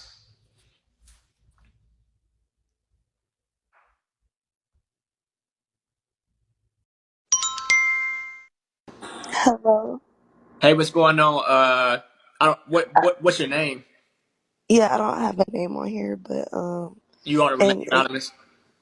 no, you could. I mean, my name is Angelic Light on here. Okay, Angelic Light. Okay. All right. How you doing? Yeah, I'm doing good. All right. You can call me VV for short if you don't want to say. VV? Yeah. All right, that'll work. Um, excuse my voice, cause I literally just woke up and I came here live. But Y'all, check out this short featuring Sybil, aka Mama Earth. Look at her, y'all. She over here modeling, styling, and profiling on them. Y'all be sure to drop me a comment, smash the heck out of that like button, and share. some of the people might. I don't know if some people might know me in here. I'm on like another page, but basically, I went through something similar with the occult thing. You get what I'm saying? Um, and yeah, some people know me in here, and because basically I was kind of brought into like the cult side of this app. if you peep that.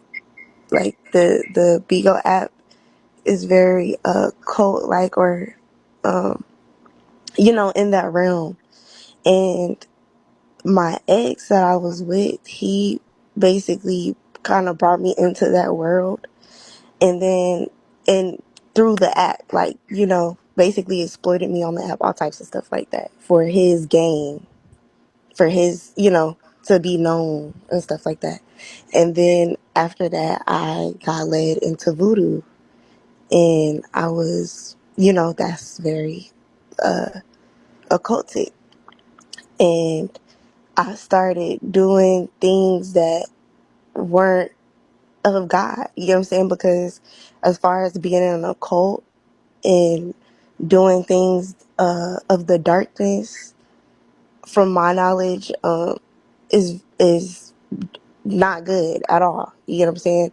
There's definitely two sides to spirituality. You get what I'm saying? Like, put religion to the side. There is a thing of the kingdom of light and the kingdom of darkness. And I started to become or I started to go into the kingdom of darkness because of things that I went through, of trauma, and then I allowed that to start dimming my light, and I almost got sucked in, like, deeper than, the minor things I was going through in life, until I had to guide myself back to the light. You know what I'm saying? So all I was gonna come up here and say is, anybody in here that isn't sure on God and doesn't believe in God, I would just recommend that you pick up a Bible, or if you don't have like a hard copy, you can download this app called the Holy Bible app, and it's a red app. And if you guys go to Romans in the Bible, that's a good place to start if you're confused on, what God is, what Jesus is to you. Because you'll never really know until you just read. And a lot of people don't like to read. So to get a better understanding on who it is you truly are, and who it is this, quote unquote God is. And that's all I wanted to say. I appreciate you for letting me come up here. Oh, no problem. Appreciate you coming up. Okay, thank you.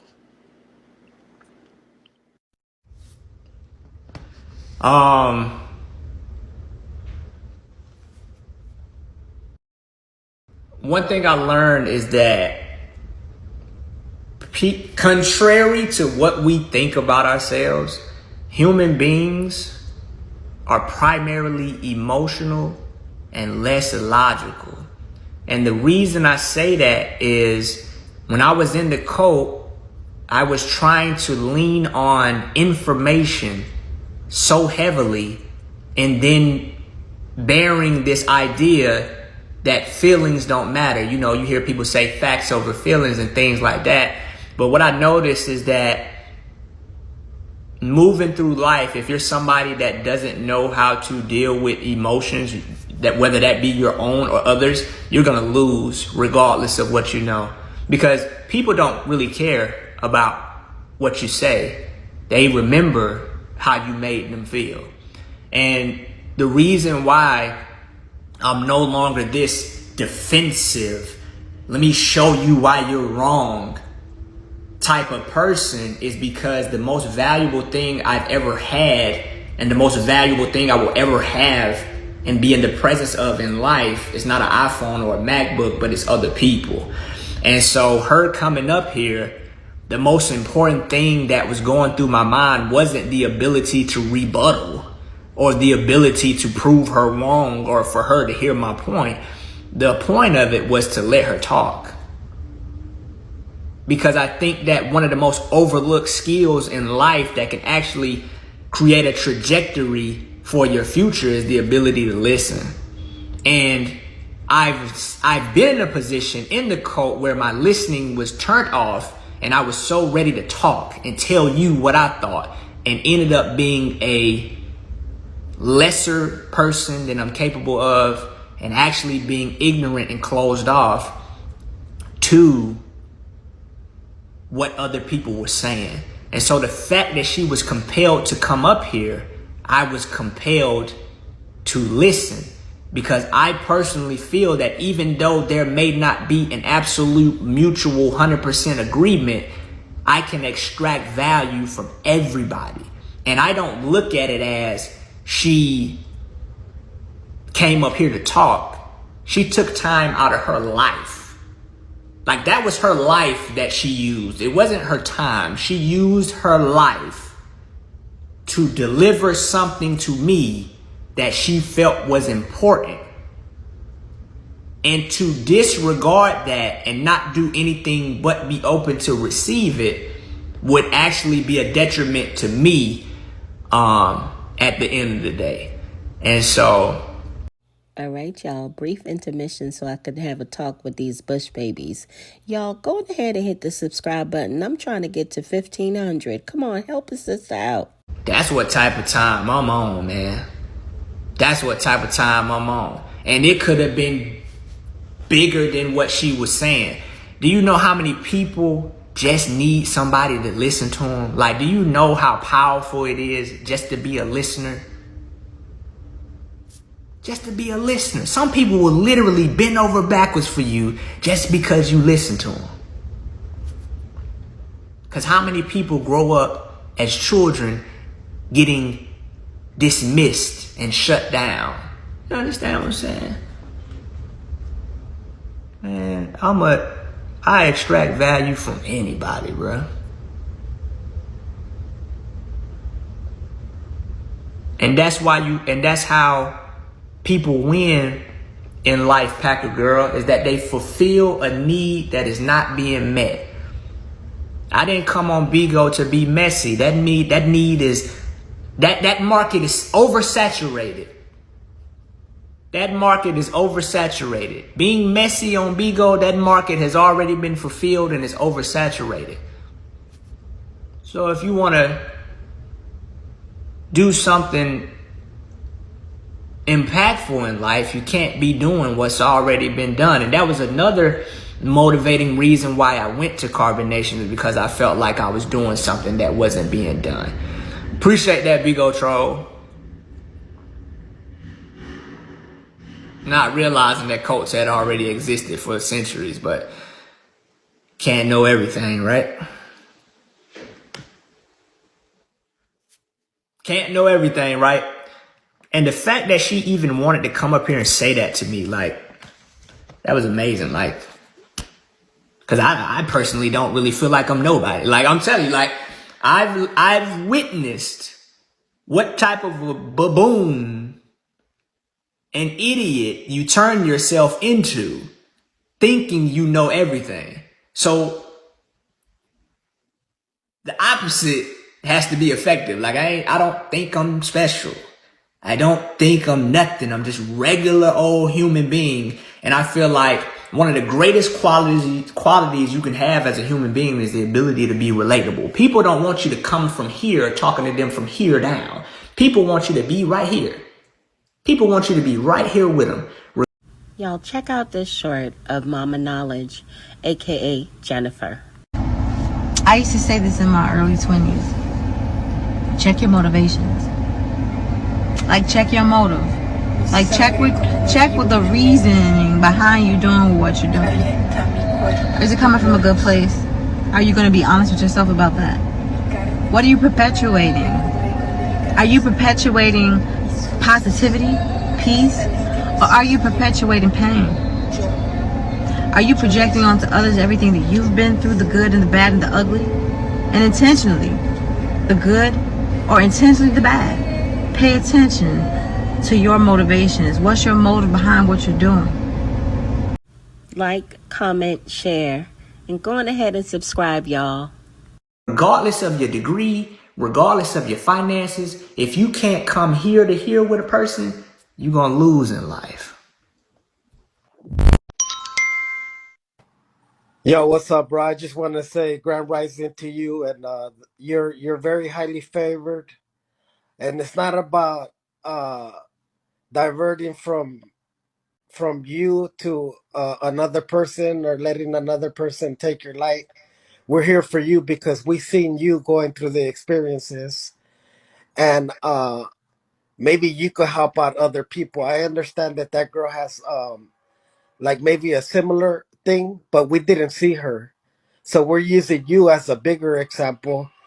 And I just wanted to say that if you went through that cult and you made it out, because a lot of people were in there and they didn't make it out. Like you said, that young kid and Mama, whatever her name was, that lady, and the babies and all that stuff. If you made it out, just know that you're highly favored, bro. God still loves you. Whether you want to believe it or not, that was your test of fate. So I just want to thank you for taking the time to come out here and speak to these people to let them know and give them a little bit of what you think is okay to give to the truth, because like you said, this is still in trial. So maybe some of the stuff you really can't talk about 100%. But I watched you, bro, and I always thought you were a sweetheart. I think you're a great person. You're very intellectual and very smart. And I just want to thank you, bro. So that's all I gotta say, bro. I thank you very much. No, I thank you, bro, for coming up here saying that, dog. And the reason why I still am an advocate for coming from here to here with people and never from the top down is because, bro, you really don't know who you walking next to in life. Like, you really never know who you right next to. Like, you could be in line at Dollar General and right behind you could be a millionaire. You don't know it. And your attitude could literally have prevented that relationship from happening because you misperceiving the situation. Bro, I'm telling you, bro, I done talked to people, and if I never basically interviewed them and tried to pull stuff out of them, I would have never known that this person has a unique story. Like, it's people in this chat that got documentary worthy stories. But if you coming from the top down, you automatically assume that everybody you come in contact with is below you and don't have no value equivalent. All right, y'all, go on ahead and drop me a comment, smash the heck out of that like button, and share. Thank you guys in advance. To yours, but you gonna lose in life like that. You gonna lose. You gonna lose. You gonna lose. As we see with the cult, the same people you was condemning, you are now expecting help from. Be careful. Be careful. Just because you at the top don't mean you gonna stay there. What? Appreciate that, pretty next door.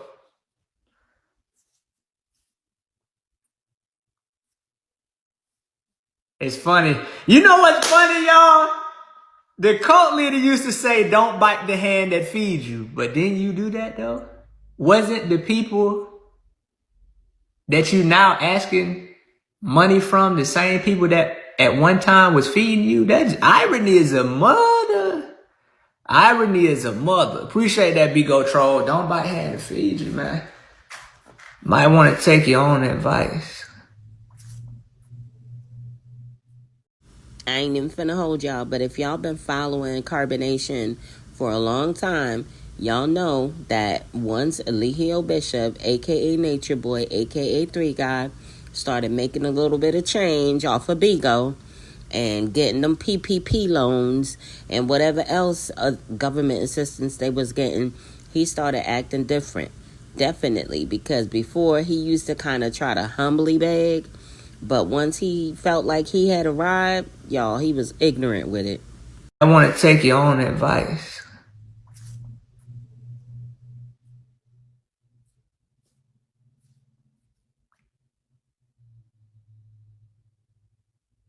Oh, yeah, you definitely can free yourself from...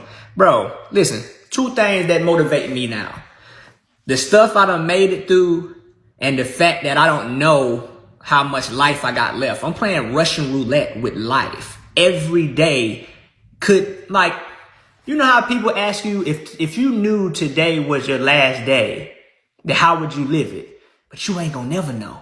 So you might as well just go ahead and live it. And I'm not saying be reckless or impulsive or not have a plan.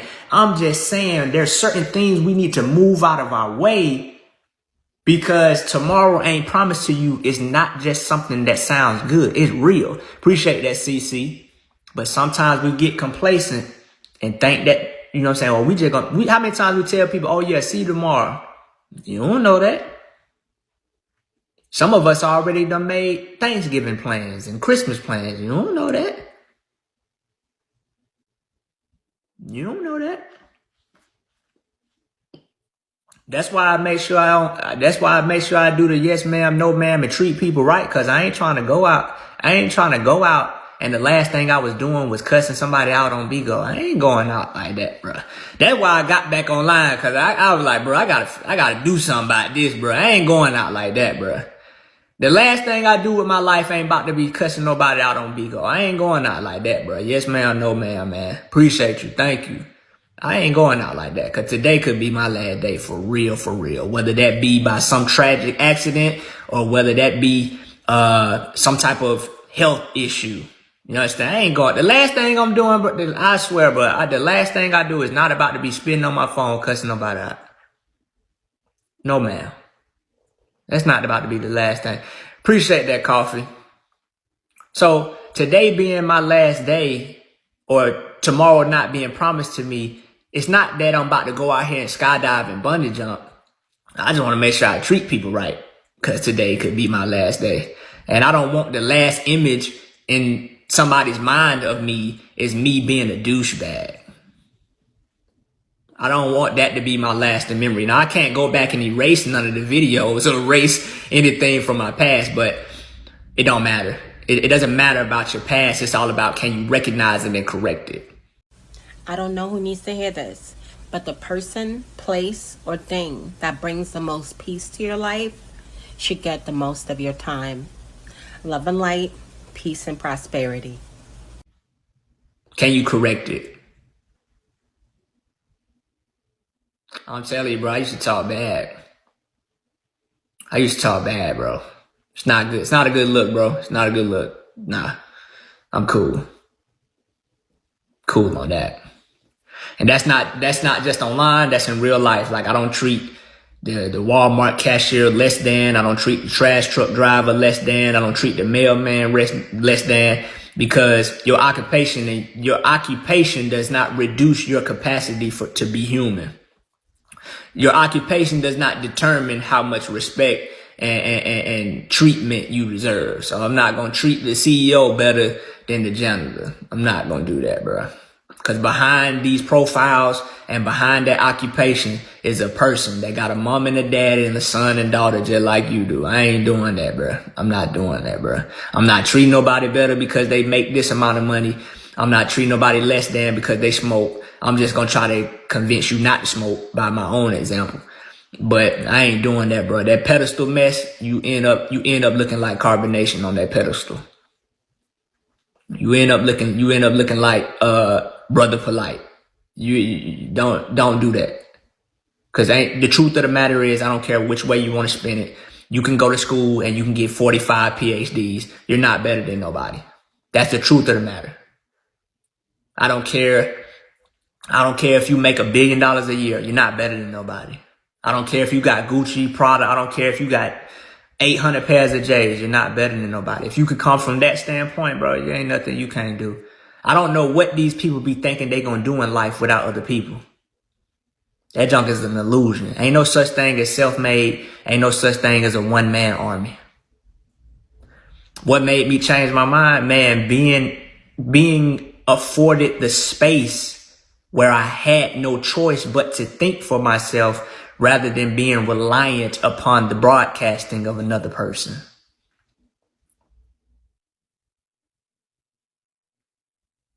And then therefore continuing my research to challenge the beliefs that I at one time considered to be absolute truth.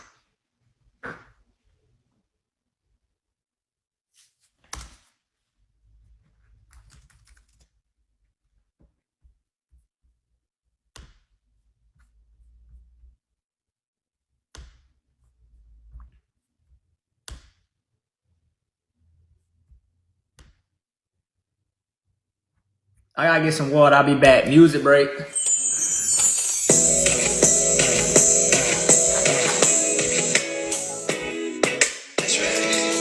All right.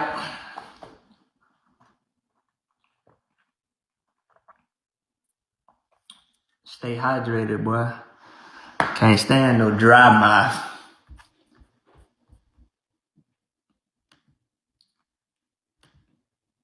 Mouth feel like you've been eating carpet. Said let that play. I ain't no DJ. You get what you get, my boy. You get what you get, my boy. Was it hard? Was it extremely hard to face reality that wasn't really real? Yes. I don't know if you're the female or not, but yes, sir. Yes, ma'am. It was hard. It was hard to face reality, especially given the amount of momentum. Two reasons why it was hard to face reality for me. One, the amount of momentum I put into the illusion and the amount of time. Oh, wait, no, that's the same thing. The amount of energy I put into the illusion and the fact that it was recorded in public. It would have been a completely different experience more than likely had this happened and nobody seen it. But I was being arrogant in my ignorance in public and it's recorded. And I was doing it for 4 years. So that was the two biggest things for me, was that I was like, oh, great. I have been giving so much energy to this illusion for such a long time, not to mention the fact that it's public. So those two factors made it that much more difficult had it not been online and had I only been there for like 3 months. You know, had I been there 3 months and it wasn't online, then it would have been like, okay, whatever. But to do this for 4 years, to be that gung-ho about something and then it be recorded in public is two obstacles that were difficult to overcome.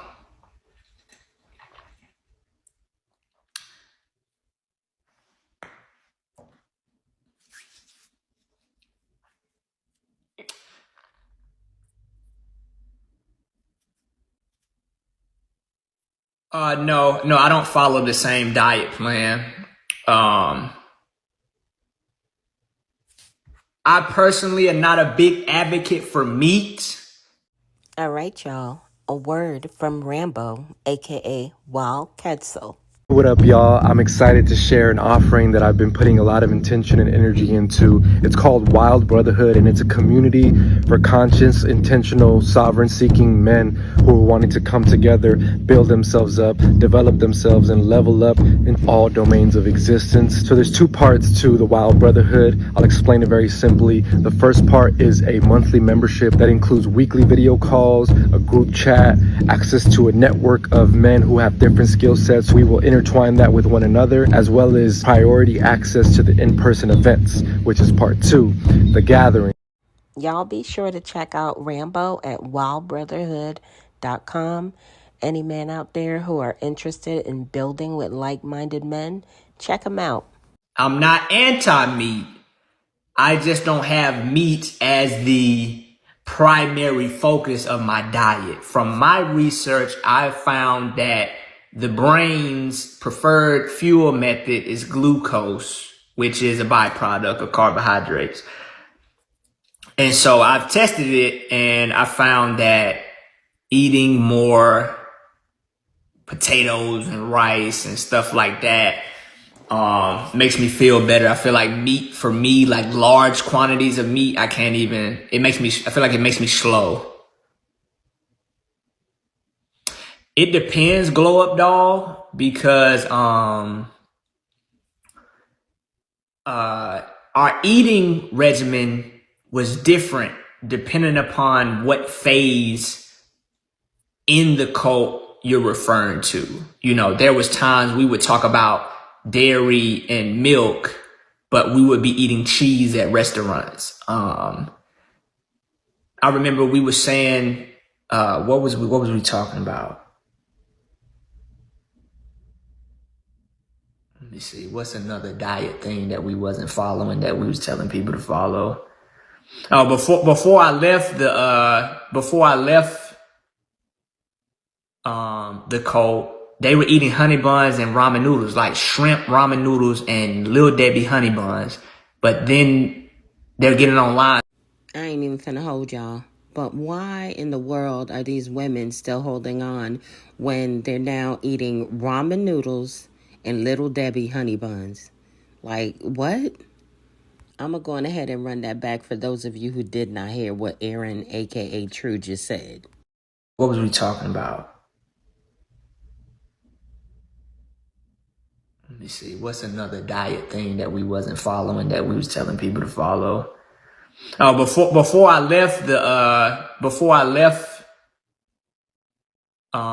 cult, they were eating honey buns and ramen noodles, like shrimp ramen noodles and Lil Debbie honey buns. But then they're getting online talking about. Now, y'all should just be ashamed of yourself. Aya, a.k.a. Portia Wade, Eferu, a.k.a. Kayla Buckner Goodwin, Zoka, a.k.a. Jan Marie Hamilton Townsend, and Malia, a.k.a. Tanisha Dulay. Why are y'all eating ramen noodles and Little Debbie cakes? Like, why? Ramen noodles and Lil Debbie honey buns.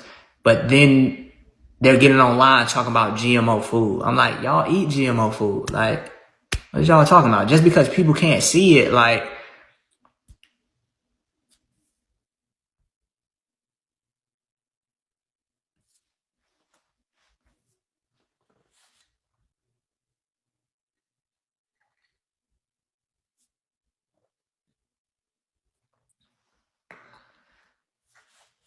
yeah, that was unfortunate with the whole transsexual situation.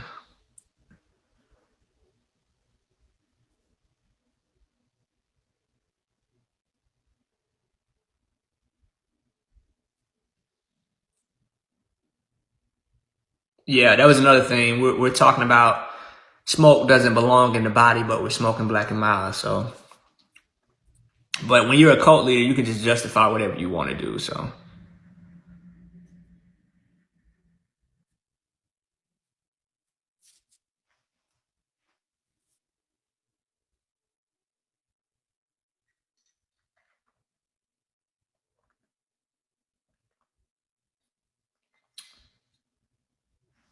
but apparently, speaking of food, apparently they have this pizza at the fair. The Georgia National Fair just started an hour and 30 minutes ago. And they have this pizza called the Mother Clucker. And it's chicken breast, Chick-fil-A sauce, pickles on the pizza. And I was thinking about trying that. I was thinking about going up there today. The wives, there are no wives. They're not wives. I just want to make sure I know we use that term because that fits the storyline, but there actually is no wives. The women who are still participating in carbonation activities, it's 4 of them. I don't want to disclose their exact location, but they're still involved. Yeah, they're Aaron, a.k.a. True. Everybody knows that they're at Mama Cookie's house. Everybody knows. It's on the court documents also. location, but they're still involved. Yeah, there's no wives. There's no nation. There's no kingdom. None of that. It's just a guy living out his fantasies through the people who believe in it. Oh, I wish the same to you too, Coco Brown. Thank you. When the girls were fighting, did you want to stop them? I wasn't there. We were at 2 separate locations. We were just watching it on live. And I believed in the narrative at the time. It was supposed to be some type of resolution that had to be met because they couldn't work it out verbally. And I'm not foreign to fights happening. You know, I remember seeing fights happen in schools and, you know, it wasn't the end of the world. They fight and they be over it. You know what I'm saying? So fighting wasn't something that was just such an outlandish thing. Looking back, you know what I'm saying? I understand that it was orchestrated by the cult leader for content. They didn't have to fight. He's seen an opportunity. Now, if you haven't seen the fight before, here's a clip. If anybody is interested in seeing the full fight, the video is uploaded here on my channel, so you can check that out.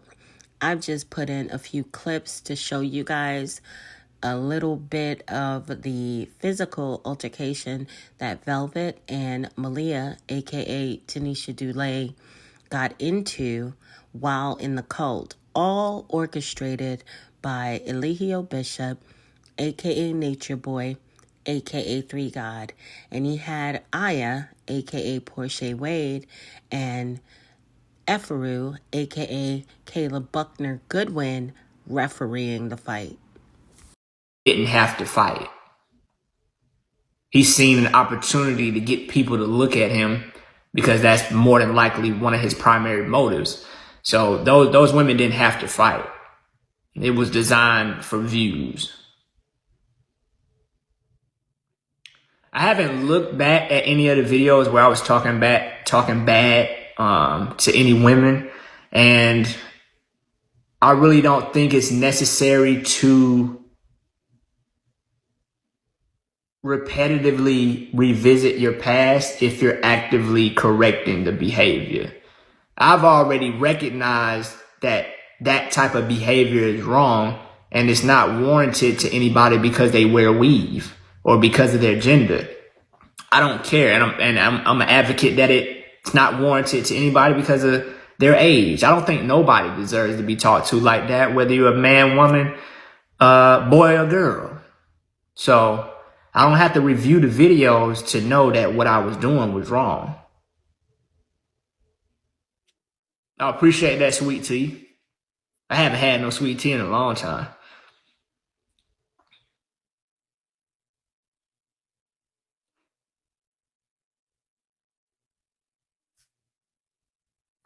Thank you, Larissa.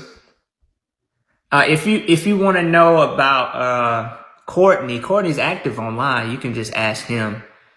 If you feel like you have anything relative that I would know from my perspective, I'm not a representative for ex-Carbon Nation members. Dalen's online, Velvet's online, Solar's online.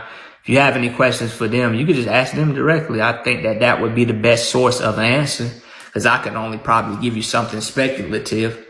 I'm not a mind reader. I can't tell you what was going on in their head.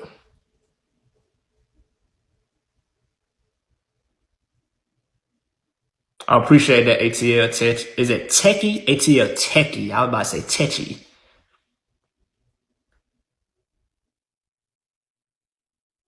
What I would like to know is what Aaron, aka True, thought when Eligio Bishop, aka Nature Boy, aka Three Gods, started doing things like this.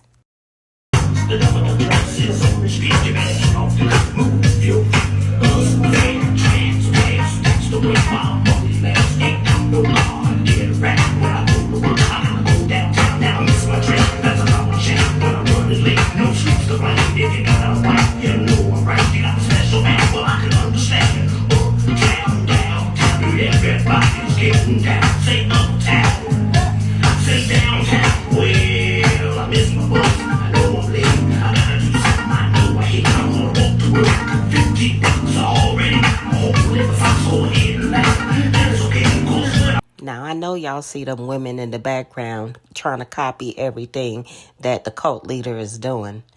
But who is that girl in that yellow head wrap, y'all? I don't know who that is. Does anybody know who she is? I recognize Kendra, a.k.a. Sheba. But who is that other girl on his other side in the yellow wrap?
I would really like to know what he thought of that foolishness. I really would.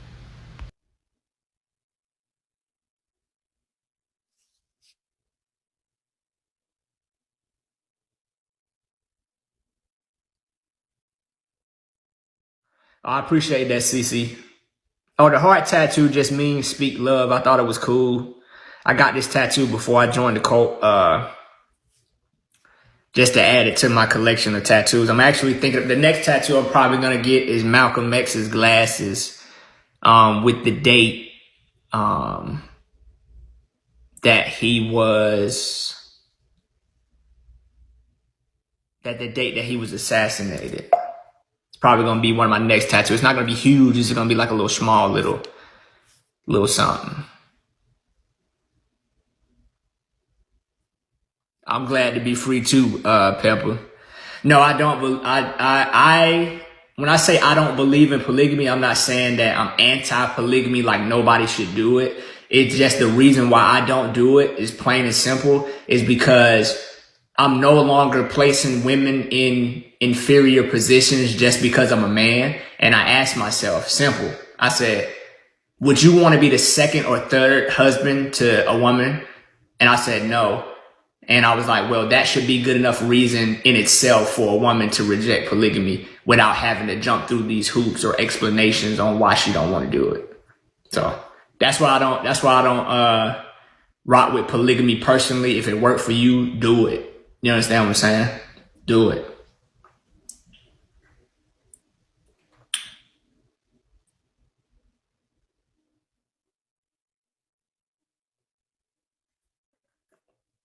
Amy Winehouse. That name sounds familiar, but is that the lady with the tall hair?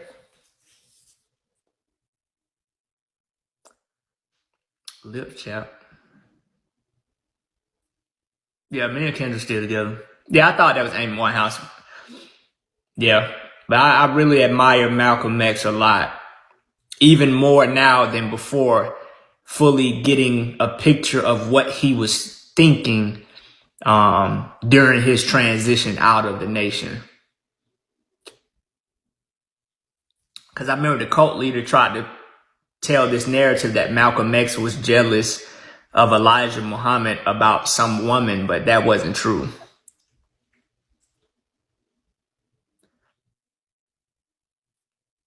Yeah, Malcolm, I love Malcolm X. Yeah, I know that now, Queen Israel. I appreciate that. All right. Glad to see you up in here too.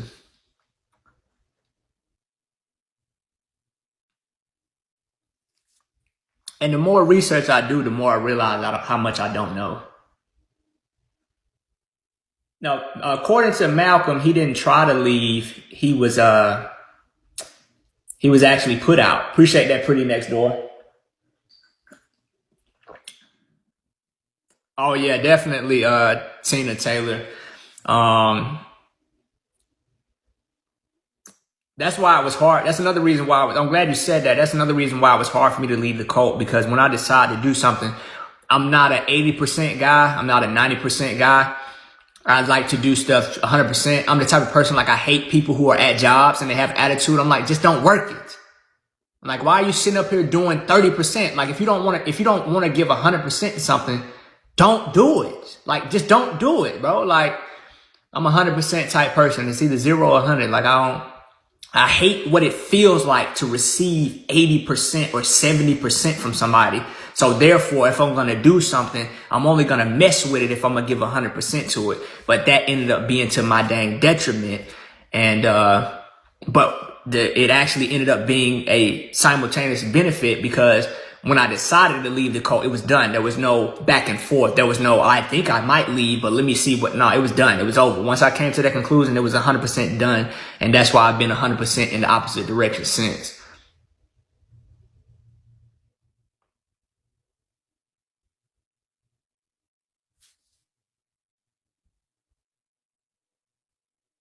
All gas, no brakes. Yeah, exactly. I'm not understanding what you mean. Would you say that you're more extreme at what you do?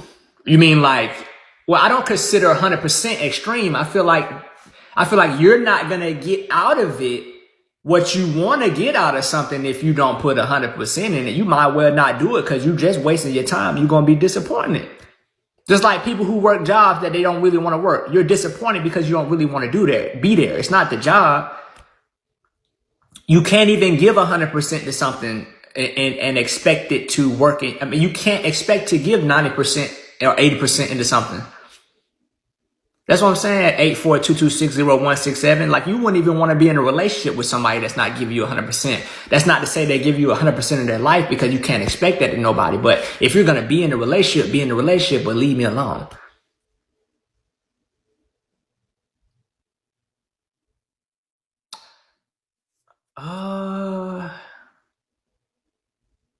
No, I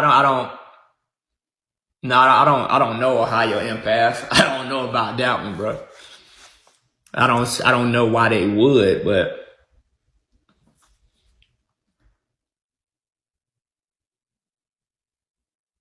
man, I don't think I'm about to hit this fair, man. I don't think I'm about to hit the fair. Ain't nobody there. Everybody at work. Go ahead and get on this one ride. I ain't even gonna buy the wristband. Oh, I know what I wanted to show y'all, bro. I forgot. All right, y'all. Going ahead and drop me a comment. Smash the heck out of that like button and share. Thank you guys in advance. I had them on. Appreciate that, Created Unique. That piece of collar, you, bro. I'm telling you, that joker called the mother clucker, boy. That joker got Chick-fil-A chicken on it, Chick-fil-A sauce, and a pickle. I'm about to hit. It's in Perry, Georgia. The Georgia National Fair has been going on in Perry, Georgia for 34 years. It started in 1990. Y'all, bro, let me tell y'all something, bro. These, bro, sock shoes, bro. Bruh, get your game up, bruh. Bruh, these sock shoes, bruh. These jokers, bruh, they probably the best thing I ever put on my feet, bruh. Sock shoes, bruh. What's on the pizza? It's supposed to be Chick-fil-A chicken, Chick-fil-A sauce, and pickles. Bruh, goddess, when I tell you, bruh, these the most comfortable shoes I ever put on my feet ever, bruh. Sock shoes, bruh. Change the game, bruh. Change the game, dog. I forgot to show y'all that, bruh. Them Bruce Lee slipper, bruh. I'm telling you, bruh, don't think they were $34, bruh. $34. You can put them in the washing machine. Yes, sir. Yo, it's called Goat Grips.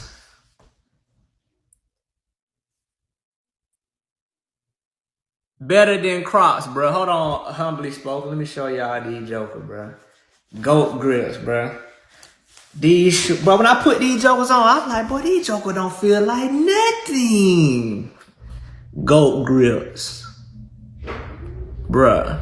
Straight sock shoe. Bruh.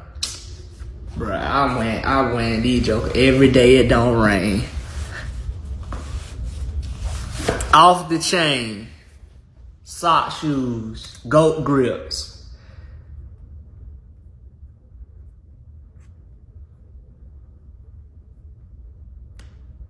But I had two more questions for y'all. I gotta get up out of here, man. Two things. Anybody got an electric vehicle? ATL Techie. I'm telling you, bruh. If these ain't the most comfortable shoes ever, bruh, there's something wrong with your feet. Cause when I put these jokers on, I was like, oh yeah, we in there. Anybody got an electric vehicle? But Ari, here's the thing though. I can't confirm the quality of them sock shoes on Amazon. Cause these made in the United States. They came from I want to say Miami, Florida. They came from Florida, I know for sure. And the quality on these, I can speak on them. But them other Chinese shoes that you might be getting on Amazon, they might not be up to par. But you try them out if you want to. You can always send them back. Your Tesla electric, okay. So I want to know anybody having anybody got an electric vehicle that's glad they got it, and like to the point where they'll never look back or think about getting a gas powered car. Wait, yo, Monroe, yeah, it's far, Coco Brown.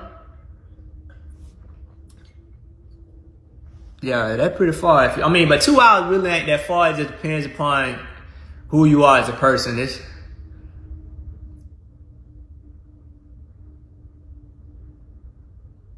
I knew somebody was gonna say that. I knew somebody was gonna speak about electric vehicles, right? And how they're supposed to be dangerous. So I know my research is not absolute, but this is what I found. Okay, right, so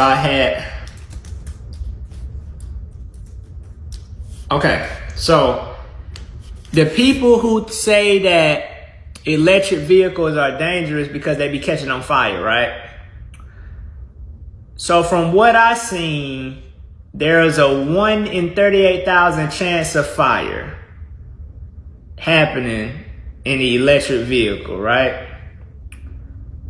And that there's an average of 16 electric vehicles and hybrid fires per year.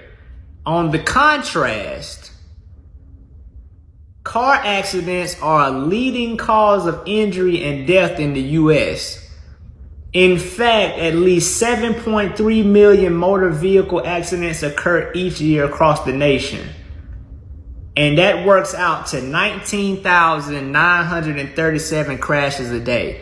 So people will tell me to stay away from an electric vehicle because they catch on fire. But they'll let me drive a car when the odds of having a car crash significantly outweighs the chance of having an EV fire. And people act like gas ain't flammable.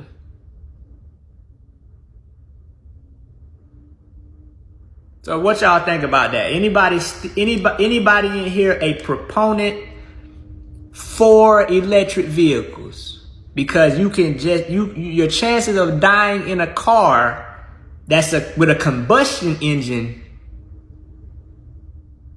it's not like a car that's not an EV is safer. No, I understand an electric vehicle getting in a crash. I'm just saying, is the fact that they catch on fire a significant factor to consider to not buy one when they don't happen that often, from what I've seen?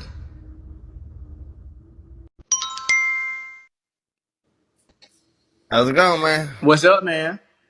Man, where'd you get all the hair at? Fuck, you got the hair going, man. Thank you for coming up.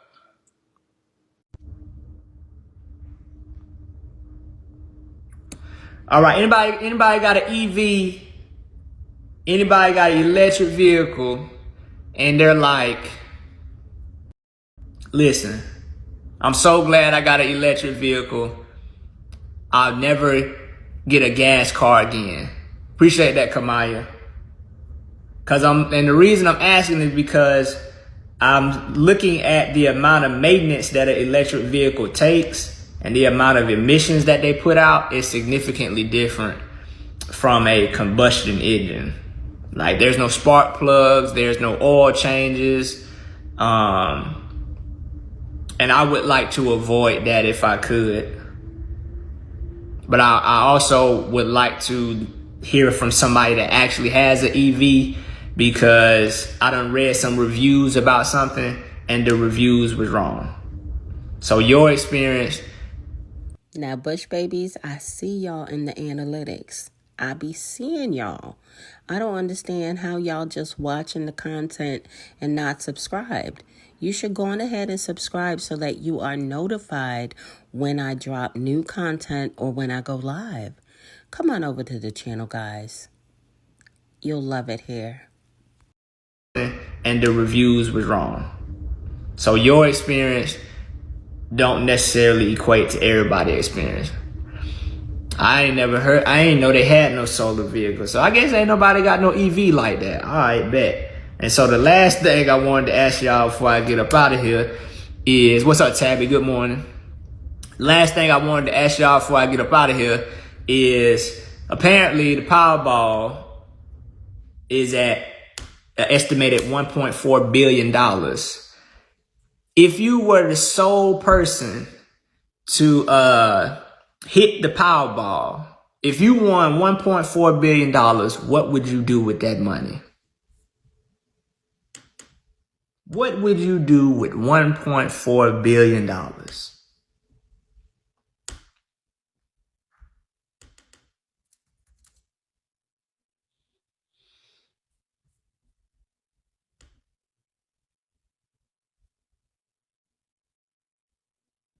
see what we got. Okay, we got business, children education, pay off my mother's brother's sister house. No, I don't think nobody won.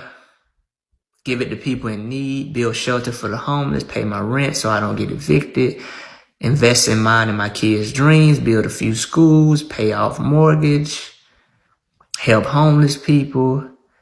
Okay, save, invest, donate, buy some land, get a motel for the homeless to stay in, home for my mom. Make a small house community, investments, and give my family the life they wanted. Travel. Help people.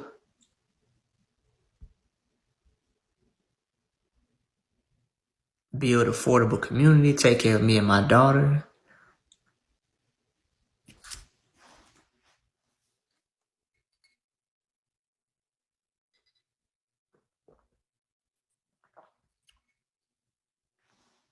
Invest, buy land, properties, and a car to own. Give it all away. Move it to a tiny home and park it as far away from humans as possible. Get my own land. What would you do with it?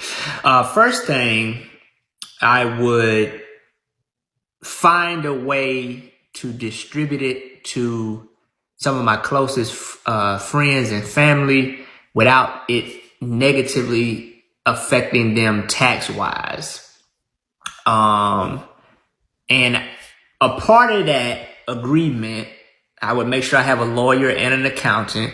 A part of that agreement is that you can never ask me for anything financially related ever again, because the amount of money I'm giving you should be enough to last you for the rest of your life. But if you mess around and mess it up, don't expect for me to clean that up for you with more money.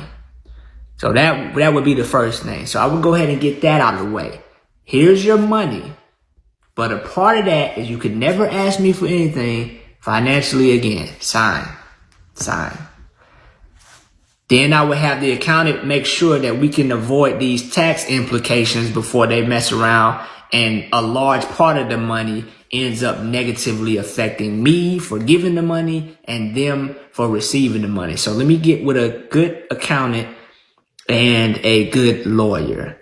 Then after that, I am going to take some of that money and put it in the stock market and forget about it. Never look at it, never touch it, not even think about it.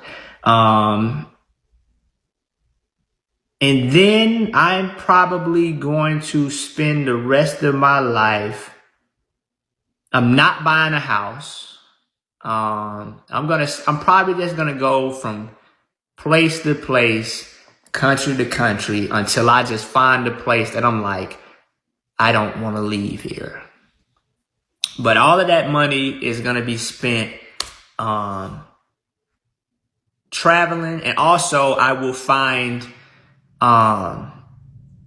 either people, businesses, or some type of educational system that I will donate to.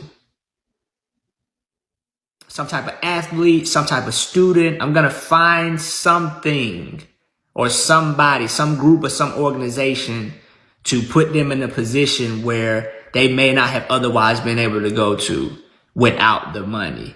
I don't plan on building an institution or anything like that. One of my favorite philosophies came from Michael Jackson, man. Michael Jackson said that if we want to make the world a better place, take a look at yourself and make the change. I feel like until we get there, a lot of the talking and a lot of the system building doesn't really matter, because even if you build something for somebody, if they don't value it, then your investment will have been in vain. I think that personally, attitudes need to shift before institutions get built. That's how I feel. I think attitudes need to shift before institutions get built.